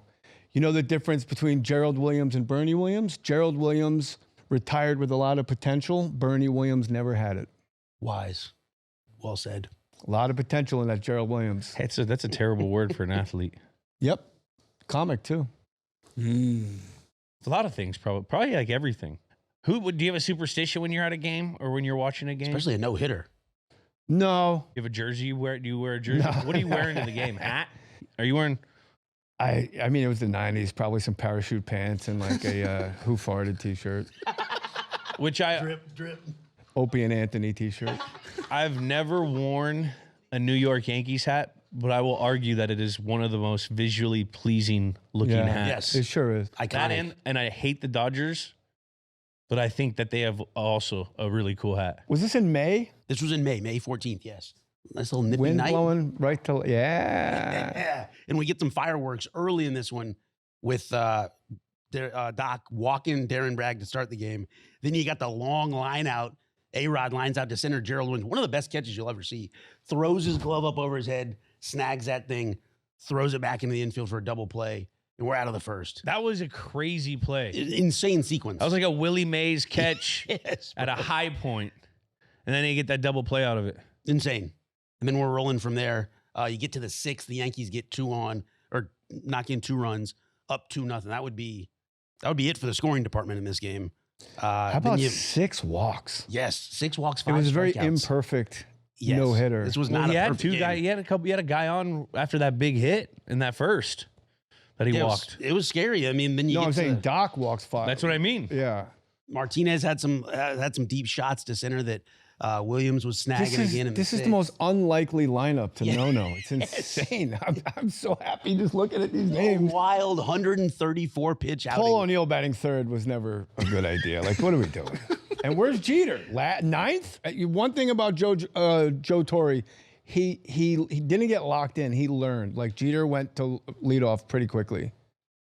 Wade Boggs. This is the kookiest fucking lineup. Wade Boggs batting leadoff. This is wild. The whole thing is just wild. You ever tried grilling in the middle of a heat wave? Flames are as hot as the sun.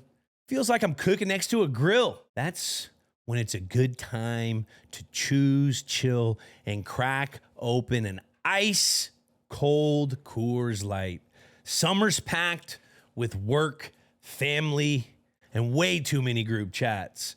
But you don't have to lose your cool. You gotta embrace a chill mindset. Like when my buddies and I had a beach day planned. Ended up raining. We played pool instead. Just the boys, some smack talk, and a few Coors Lights. Simple, solid, and chill. Watching the games this summer? You know I got a Coors Light in my hand. When those mountains turn blue, it's as cold as the Rockies. Make the most of your times when you choose chill. Choose Coors Light. Get Coors delivered straight to your door. Visit CoorsLight.com/GWN. Celebrate responsibly. Coors Brewing Company. Golden, Colorado beer. What's a moment that sticks out to you with this game, Jay? I remember A-Rod coming up to hit late. I believe it was the 9th inning. The last batters he faced was that part of the order. And I remember A-Rod coming up to bat, and it was very stressful. But then you go, well, wait a minute. If he gets A-Rod out, he's got Junior. And then if he gets Junior out, he's got Edgar. And then if he gets Edgar out, he's got fucking Jay Buhner and Paul Sorrent. Like, it was like the craziest level of a video game ever. That is insane. Murderer's Row. It was crazy. I don't know, fucking Rich Armorall, get out of the box score, you pinch runner. You remember the final out?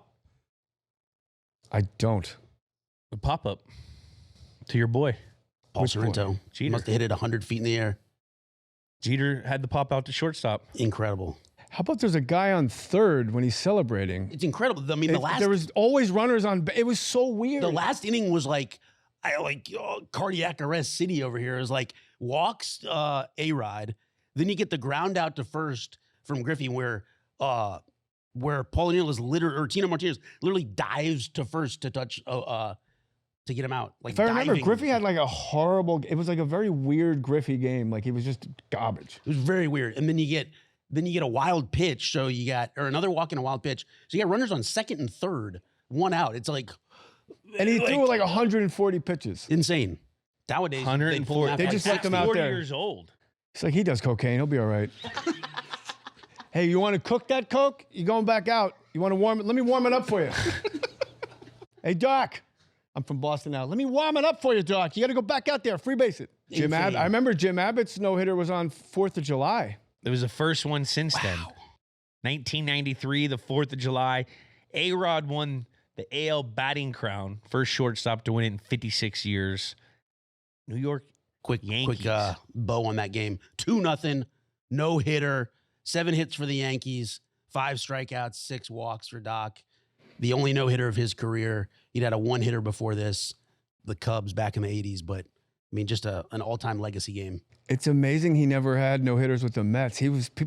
People sleep on Doc. Man. He was a monster. Oh my Unreal. God. We were watching the highlights of him, It was amazing. and when he was a Met, but then he had a lot of Dealing. troubles, I think. He was getting. Yeah. Him and Strawberry kept ratting each other out. Like, I don't do Coke. Strawberry does Coke. Strawberry I was don't on do this Coke. Yankees So team this too. Yankees team. Strawberry was on this Yankees team too. Yeah. Just crazy. There's some guys, they make the bat look like a wiffle ball bat. Strawberry was one. It just looked like a toothpick in his hands. Gary Sheffield made Sheffield. it look That's tiny. what I And remember. Seiko Chef, made it what a look great batting It just looked stance. like they were making sawdust. Just, Sheffield might have the second best swing after Griffey. but he's his righty. But it's so much effort. Any guy you Yeah. say, Yeah. you see all the work involved. When Griffey's just literally like casting like under the bushes. He's And casting. Bonds just looked like a He's casting- shotgun. He's casting for like trying to get some bass on his. Everything he does just looks smooth. Smooth. Now, what's the legacy of this game, Jay? Is this the I think it's you never know when greatness is going to happen. I was watching Reverend T.D. Jakes. This is going to sound like I'm making a joke, but I'm not. I know. Godless heathens. First TD Jakes reference in podcast T.D. history. Jakes, when David slayed Goliath in the Bible, he wasn't in a battle with the giants. He made lunch to bring it to the other guys, and he got caught up in it spur of the moment. And then he just was like, oh shit, I'm not prepared for battle. And he got a slingshot and a rock and he killed Goliath. So it's kind of like, this is your David, where he just showed up and it's very Patriot way. Like, do your fucking job, show up, prepare, do this, walk out there, do this, hit the cutoff man. And then you just never know when magic's going to happen. And this was absolute magic. It was just a weeknight. Yeah. It's fucking cold out. First 3 innings, you're like, bro, it's freezing. Yeah. And then all of a sudden, and you're watching, how many Hall of Famers total? There were, I believe it was 6. Let me double check here. That's You got enough. Wade Boggs, Tim Raines, Derek Jeter, Mariano, Joe Torre, 4, 7. in this Griffey, game. Johnson, Martinez. Yep, Wetland. 7 total. Oh my God. Now, I mean, this And is Joe just Torre. a perfect little day. Old Milton calls you over. Milton. Milton's a good guy. Hey Jay, let's go make lunch for the Giants. And then all of a sudden you guys just take out the rock and fucking knock the Giants out. You go to the best baseball game fucking New York Yankees have had since 1993. I mean, Jesus Yeah. fucking Christ. Yeah. Sometimes the key to life is showing up, right? When Just your boy show calls you to up. go to the game, go. Let's grade the game. Let's see where it stands. You can't spell spiritual without ritual, gentlemen. I'm I'm doing I'm not that. looking over there. Facts. It's kind of true. And this Make your started bed, the Yankees make your dynasty, by the bed, way. do your laundry, fold the laundry. Just do those things every day. That's it. You want to get spiritual? Do your things. Ritual. I need to be ritual. We got to talk 98, 99, 2000, 6 World Series in 8 years. Like, it started the Yankees run, This man. is the start. I mean, was this is a probably great time to be a Yankee fan. You know why Joe Torre left? Why? His contract was up, and they put a bonus clause in that if he would get more money if he won the World Series, and he was so insulted that, like, you think I'm going to manage differently? Like he wanted us, like I'm making the numbers up, but I'll go low so you know I'm making it up. He wanted $2 million. They offered him $1 million, and they're like, "How about $1 million and we'll give you $2 million if you win the World Series?" And he was like, "You think I'm going to manage differently if there's an incentive to win the World Series?" Yeah. So they just couldn't come to terms with that. I wish I was as stern as Joe Torre in my contract. He did my negotiations. sitcom Gary Unmarried, and then as himself. And then Jimmy Burrows, the director, comes. He did every episode of everything. He goes, "What do you do?" He's got his arm around me. He goes, "What do you do if you got a real pain in the ass on your team?" Pointing to me. And Joe Torre goes, "Well, how bad do you need him?" He goes, "Oh, I need him." He goes, "Well, there you go." He goes, "I had David Wells. I couldn't stand that fucking guy. But I needed him. Every third game of the World Series, I put Boomer out there and he'd handle his business, so I put up with it." I'm like, yeah. Speaking of no hitters, Yeah. hungover. Joe Torre told me if David Wells and David Cohn's how about 3 no-hitters under Joe Torre? If David Wells and David Cohn's were on opposite days, both would have gotten lit up because Cohn needed it hot for his ball to move, and Boomer was fat and a drunk. He couldn't have pitched in the heat. So, like, if you flip-flop their starts, they probably don't make it out of the 4th inning. crazy. You want to hear the best Joe Torre thing he ever told me? Yeah. He went to take David Cohn off the mound in the World Series, and you always wonder what they say out there. And when he gets out there, David Cohn goes, "I feel good." He goes, "Then what the fuck am I doing out here?" It's the greatest sports thing I've ever heard in my life. Like, what the fuck am I doing out here? You feel so good. Oh, man. The big thing was at the end of the game, we were guessing what the New York Post would say because you could always count on the New York Post to have like a cheeky pun. And I'm like, it's going to say Dr. We all put like $20 in a hat. There was 2 of Milton's friends were there too. And I guessed Dr. No, and I nailed it. And so I also won $80. Dr. No. Dr. No. They don't miss, do they? The Dr. Post. No game. The Post So, doesn't miss. Let's name the game. These are a group of names that we came up with, Jay. A doctor today keeps the hits away. A doctor today keeps the hits away. It's like a doctor a day. I know, an apple. doctor a day keeps it's the a hits bit away. of a reach. The Doc Gooden No Hitter. It's Dr. No. Dr. No. It's Dr. No. It's Dr. No. It's Dr. But you No. know what? I appreciate the hustle, boys. We I appreciate really that. do. I love I wish I could have a staff to work like this. Let's score the game. Is this the greatest game of all time? Let's you know score what it. goes against it? Stakes 0. 0 stakes. It's fucking May. 0 to 10. My fucking guy. That's Decimal's okay. Jake gives it a 0. Wow, that might be our first 0 in a long time. I mean, it's a professional game. I got to give it I'll give it a 1. I'll give it a 1.8. What a dick. A 5.9, I'm going high, baby. I did a 2.1. All right, star power. There's fucking stars galore in this. 10. 10? It's a fuck. A lot of Hall of Famers. A lot of Hall of Famers. Your Patriot teams, which I had front row seats to, didn't have. You had Tom Brady. You're a G. But bro, this is crazy. Yeah. Jeter. I'm going to go 8.9.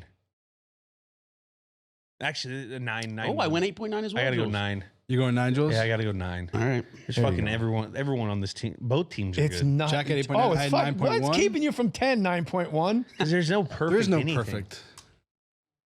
Maybe an all-star game? Gameplay of this game. Well, you 0 to got 10. Gerald Williams. That was a smoke play at the very beginning. Gameplay, I mean, it's mid. You got the one great catch, but you got 6 walks. So, I'll give him 6. I'm going to go with like a 7-1. All right, put me down for 7 too. 7.1. You did 7. No, keep me a 6. I had a 6.8. I had Same ballpark. 6.1. The decimals, you And guys are. Dr. No. We got to score the name of the game. That's really The good. name. You can't beat the name. So score it. Oh, 10. 10. That's a great name. I'm going to go. He was also 40. Yeah, I'm going to go with the 9. 9. 9. No, 9. Just 9 even. 9. I had a 7.3. I had a 5.1. It's a good name. 6.11. It's our new 92nd game. It's just between 2014 NLDS Game 2 Giants versus Nationals and just ahead of 2008 Week 3 preseason game Texans versus Cowboys. I mean, if you think about it, Thanks for showing up, JJ. Oh, my gosh. Jay, if you think, I mean, it probably got the same amount of ratings as that preseason game. Yeah. Yeah. Well, I know you got all of New York. That's our first no-hitter in show history. I know, That's our first no-no. I can't believe it's behind Dolph Ziggler. Gilbert Arenas 60-point game? No chill Gil. You know what? I've been a list bully my whole life. I just have to accept it. This is great. Well, yeah, we I had also such got- a Let's see the top. Here's the top. Falcons Pats. That's a little pretty biased, good but game. it's a Not at good all game. biased. Oh, wow. Patriots. There's no bias here. Look at the Stanley Cups in there. Miracle on Ice is fifth. Yeah, You're it's fucked. fucking high. It's What are you fucked. talking about? It's fucked. It's a great book. That's a great game. Yeah, it should be higher. Who are you talking about? It's top 5. We're about to hit our 100th game, and we're gonna reevaluate this list too, because there's some fucking big wide right's a discrepancies. heartbreaker, huh? Wide right. What's the is- the wheelchair game where he pooped his pants? Yeah, he hurt his knee. He Technically says he didn't. Technically didn't. He said. This is. I had such a good time. I was looking forward to this. This was man. awesome today. The Rock versus Mankind. Let's go. Oh, we had Let's go. We did that with O'Shea Jackson Jr. O'Shea Jackson. Yeah. How great was Randy Moss to roll with? Randy was awesome. He thought you were a coach? No, he thought Rich Ornberger was a coach. Oh, okay. He I didn't even know who that is, so. he was a lineman. Neither did Randy We were Moss. drafted in the same time. You got any Randy Moss gems for me? He's such a country bumpkin. Yeah, it was funny. Every Saturday, you get to, it's travel day. So meetings start at like, you get to sleep in. Meetings start at like 8:39. And we'd always come in and we'd have a team meeting for like 35 minutes. Bill would go over his last keys, and we break them to offense, defense, have like a 30-minute offense, defense. And then we'd have like 20 minutes individuals. So we're all broken up in receiver, running back, this, that. Every Saturday, Randy would come in and he'd be sitting down. He'd have his do-rag and his headphones on and a hood over, and he'd be into the meeting early, and he'd sit there and he'd be explaining to one of the younger receivers, whoever it was. It could be me, it could be Nuke, it could be Nuke, it could be one of the guys. He'd be sitting talking about the 60 minutes from the night before. Or not the 60 minutes. It was Dateline. First Dateline. You'd sit there. You'd be like, this motherfucker thought he could cut his dick off, and this bitch, I said no. He'd be just explaining the story like that, and then our coach would walk in, and he'd go on for it'd be like a 20-minute meeting. He'd go on for like 12 minutes. And the coach, it was his first year there, so Randy had more pull. So he would like try to, hey, Randy, you think we could get into their DBs? He's like, wait up, Chatty. I got that's one more thing. So like every Saturday we heard what Dateline was from that Friday. And it was just so he was just a cool dude.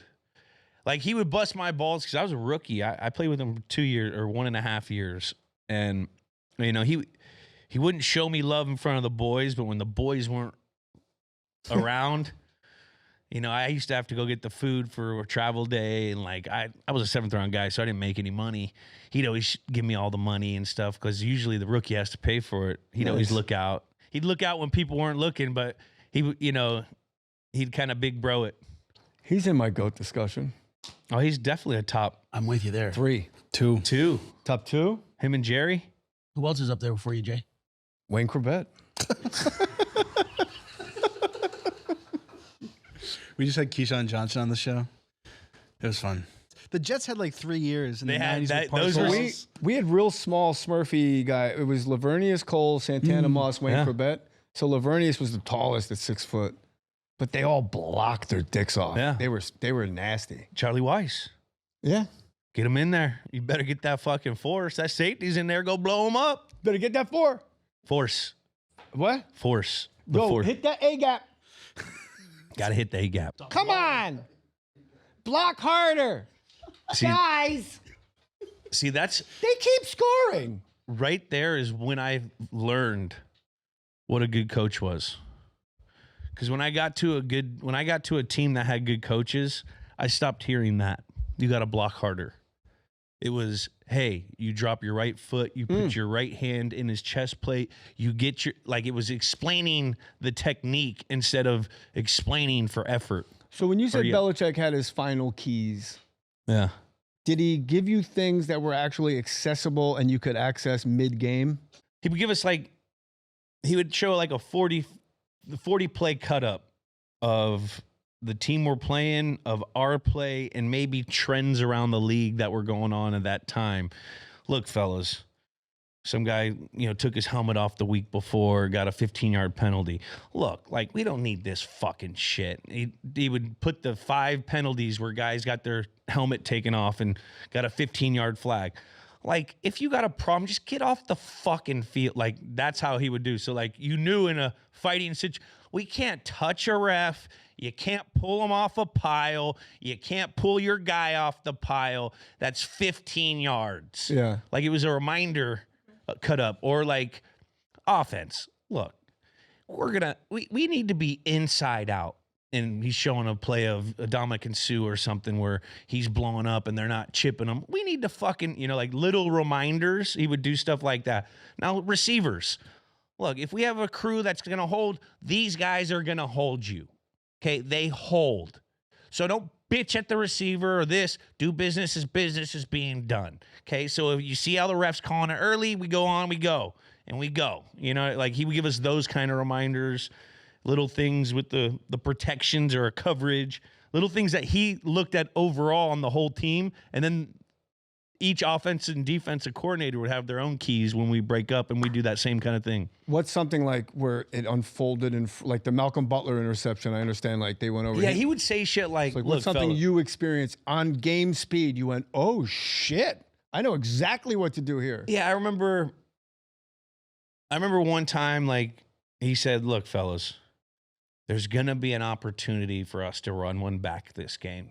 They do not have good coverage. And he says, I'm just telling you, if we get this, we will win the game. And we housed a kick because they were vulnerable. We were I housed a punt or something. And it was one of those things. He would always predict shit. Look, there's going to be a time in the game where we're going to need to stop, and then we're going to this. Which, if you think back on it, you're well, I mean, that's kind of just common sense. But to break down complexity things that we've been studying all week to all right, these are the 4 things we really need to work on. Think about. Okay, red area, tighten down. 3rd down, no easy play here. Take care of the football. We do those things. You guys already put the hay in the bank. We're already prepared. Everything else will take care of itself. Greatest coach of all time? Yeah. Who can argue that? Jay, we missed anything on this game? I don't think so.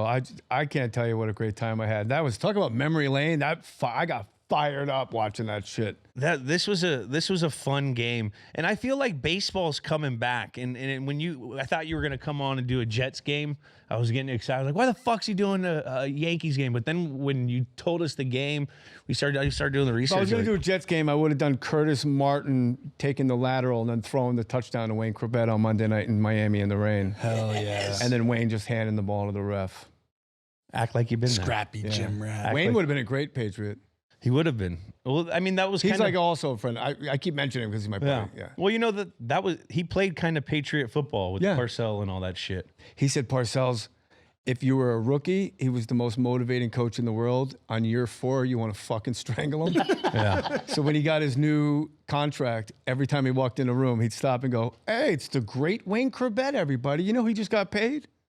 Every practice. Oh, here comes the great Wayne Corbett. And he's like, what the fuck's wrong with this guy?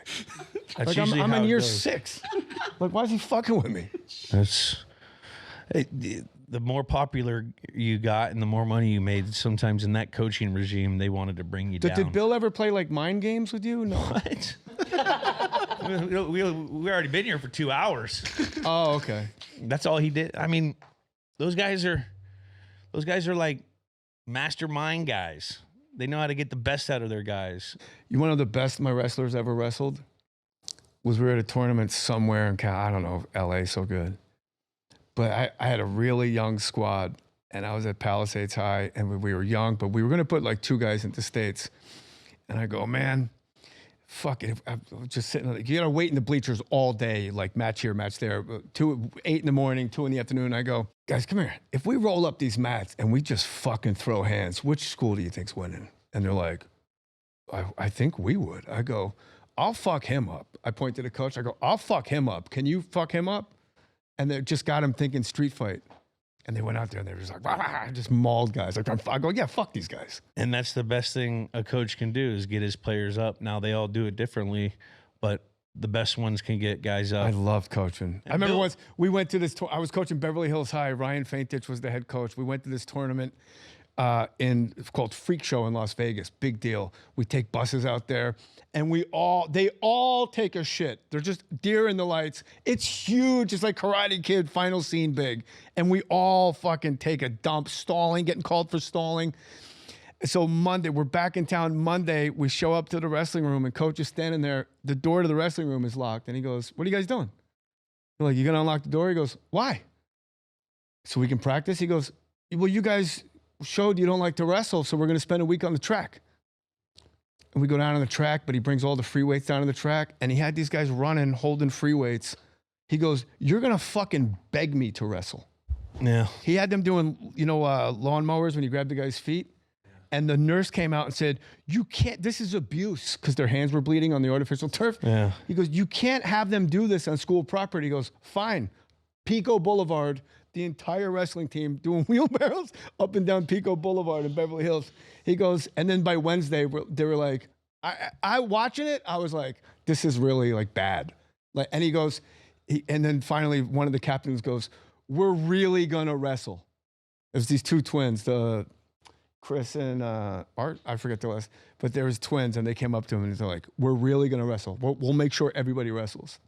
And they unlocked the wrestling room and it's like the rest of the year, we just fucking housed everybody. Yeah. That's how The fear of the track. Incredible. we used to have the old Coach Joe fun run. What's that one? He'd run us. First 2 weeks of Pop Warner, they would try to get kids to quit because you wanted a certain roster size for playing. Because if you had like 32 guys, each guy had to play like 6 plays. But if you had like 36 guys, each guy had to play like 5 plays. So you play a less. So there was like a sweep mark. So they'd get all these kids to sign up in Pop Warner, and then they run us to death. Where was this? In Redwood City. They run us till we puked, bleachers, and you try to get kids to quit because you didn't want a roster size too big because every kid had to play. Who's the guy on the Patriots that never got tired running? Never got tired. For like a long time, it was me, Slate, Hogan. We were the rabbits, like in conditioning, they call it the rabbit. Ebner? Ebbs. He could run because he would go do the rugby shit. I had a good time, buddy. Thank you so much for coming on. Everyone go out. Oh, we're still going. I didn't even know we're still going. I thought we were Everyone done. go out and check out More Stories Podcast. Apple, Spotify, and YouTube. I have no dates coming up, so you don't have to visit my site on Instagram. I'm Jay Mohr 37. Jay Mohr 37. Follow me and let me know that Jules sent you my way so I can send you a nice gift basket, Jeter style. Let's freaking go. Thanks, bro. Man, that was awesome. Jay's a beast. Love him. He knows ball. He had a moment that we designed this show for when you just see a roster you haven't looked at in 20 years or thought about in 20 years and just all the names just bring all these memories. Yeah. He was having that, and I was very happy that he was having that experience here on Games with Names. That's what you got to do, man. If you're a real ball knower, if you just pull up the Wikipedia, you see the roster and it like takes you back. It's like when you hear a song or you have a smell, takes you back. Seeing a roster can do He that knows too. sport. He does. He knows ball. He knows his lineups and stuff. Like you could tell he loved it. And he had deep cut stories about like, Yep. That was a fun. I mean, the 20th guy on the roster. That was awesome. Man, Don't dictate the terms of your journey. Jay was poetic out there today. he's got a couple t-shirts. He had some T-shirts, some bumper stickers. He was good. He was spitting in the Nuthouse. Well, you know what time it is. Ooh. It's time for the Chill Zone, brought to you by Coors Light. Get Coors Light delivered straight to your door. Visit CoorsLight.com/GWN. Celebrate responsibly. I love that sound. Cheers, boys. Tastes so good when it hits your lips. So good when it hits your lips. Well, what are we doing? Little starting five. You want me to take us into this thing? Yeah, let's take us into this. This is another Bubs. edition of Starting Five where Jules, Kyler, and myself build our perfect starting five for any situation. It could be yard games. It could be movies. It could be, you name it.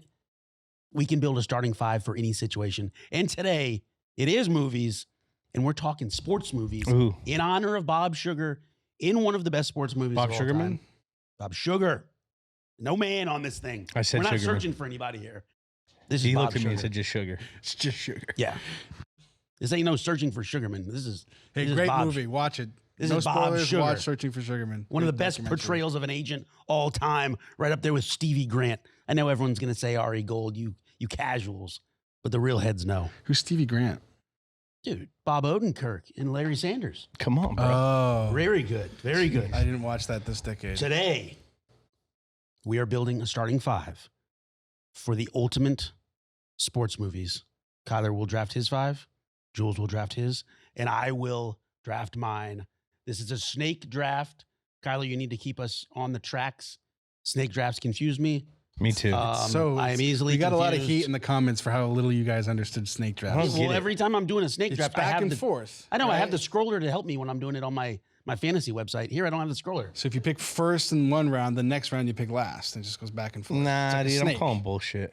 I know that. That's why you got to keep us on the tracks, baby. Keep us on the tracks. So who we we are starting? doing starting five. Jack starting. Sports movies. Oh, And- I got and pick number one. We're not going. You're on the thing. Let's Do go. I get the worst one every time? Middle is great. Everyone loves middle. Okay. And then no cheats, no pool. Yeah, we got no Me and pools Jack, we got here. computers. We're not looking at the Nope, computers. straight from Straight the dome. off the dome. You will not see these fingers Googling a thing. Ready? With the number one pick in the draft, I am choosing Bad News Bears. Walter Bad News Matthau. Bears. The old one? The old one, Walter Matthau. Kelly Leak. Yes. Number one. Number one. Great movie. All timer. Okay. Red Stripe beer. Ooh, I got a couple Coors of Light. ones. I'm gonna. This is one of my favorite. Remember the Titans? Yeah. Remember the left side, Titans? strong side. Saw it on Thanksgiving. Sunshine. Shed a tear. Shed some tears. I'm gonna go with Miracle. Solid.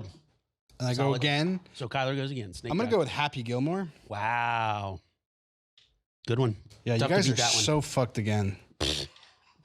Okay. Your first pick was a Disney movie, bro. Bad News Bears is terrible. I'm All-time going sports to differ. movies. I All-time beg sports to differ. movies. Number two. Sandlot. So is this Jules or Sandlot. me? Jules. Yes, Jules Great- goes great Sandlot. pick. That is a good pick. Great pick. Suckers. You ready for this bad boy? Space Jam. Space Jam. The bro. OG. First one. Come okay. on and slam if you want to jam. Now you go Okay, too. so Jack goes again. Oh, I love the snake draft. I am going to go with. Let's put Jerry Maguire in there. Let's put Jerry. Jerry's in there. good. Okay. Let's put Jerry Maguire in there. Okay. Jules. Water boy. Oh, Good one. all-time, all-timer. You can do it.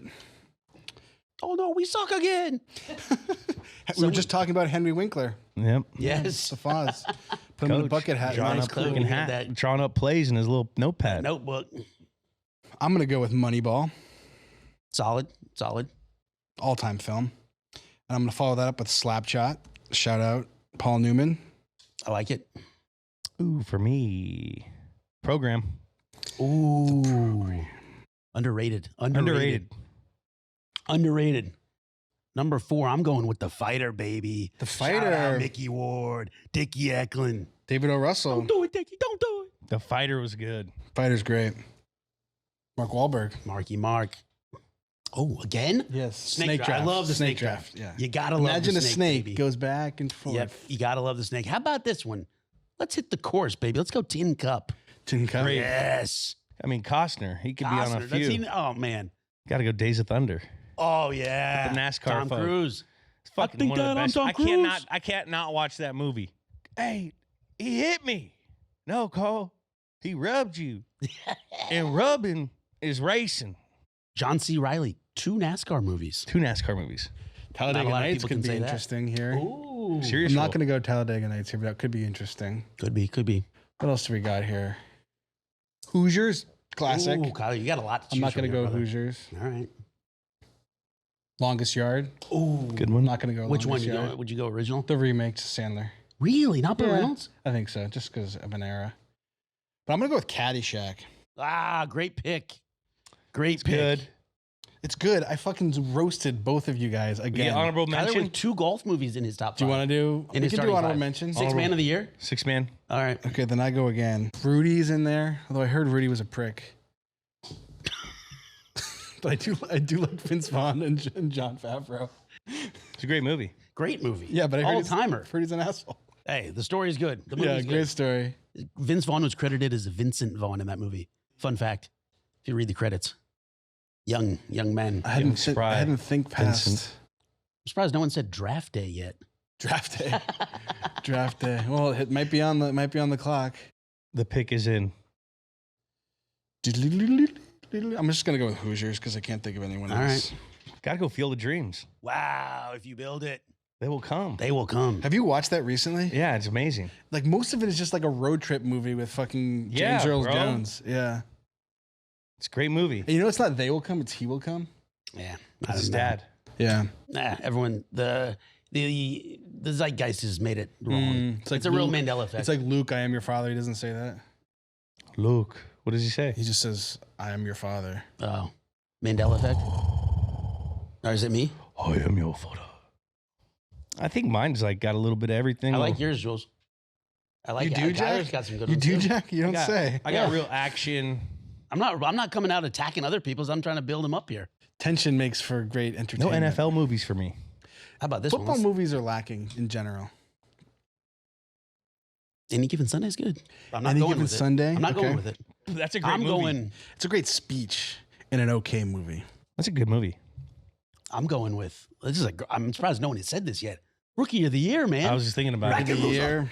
Garden Hoser. Gary Busey. What's his name wrote that?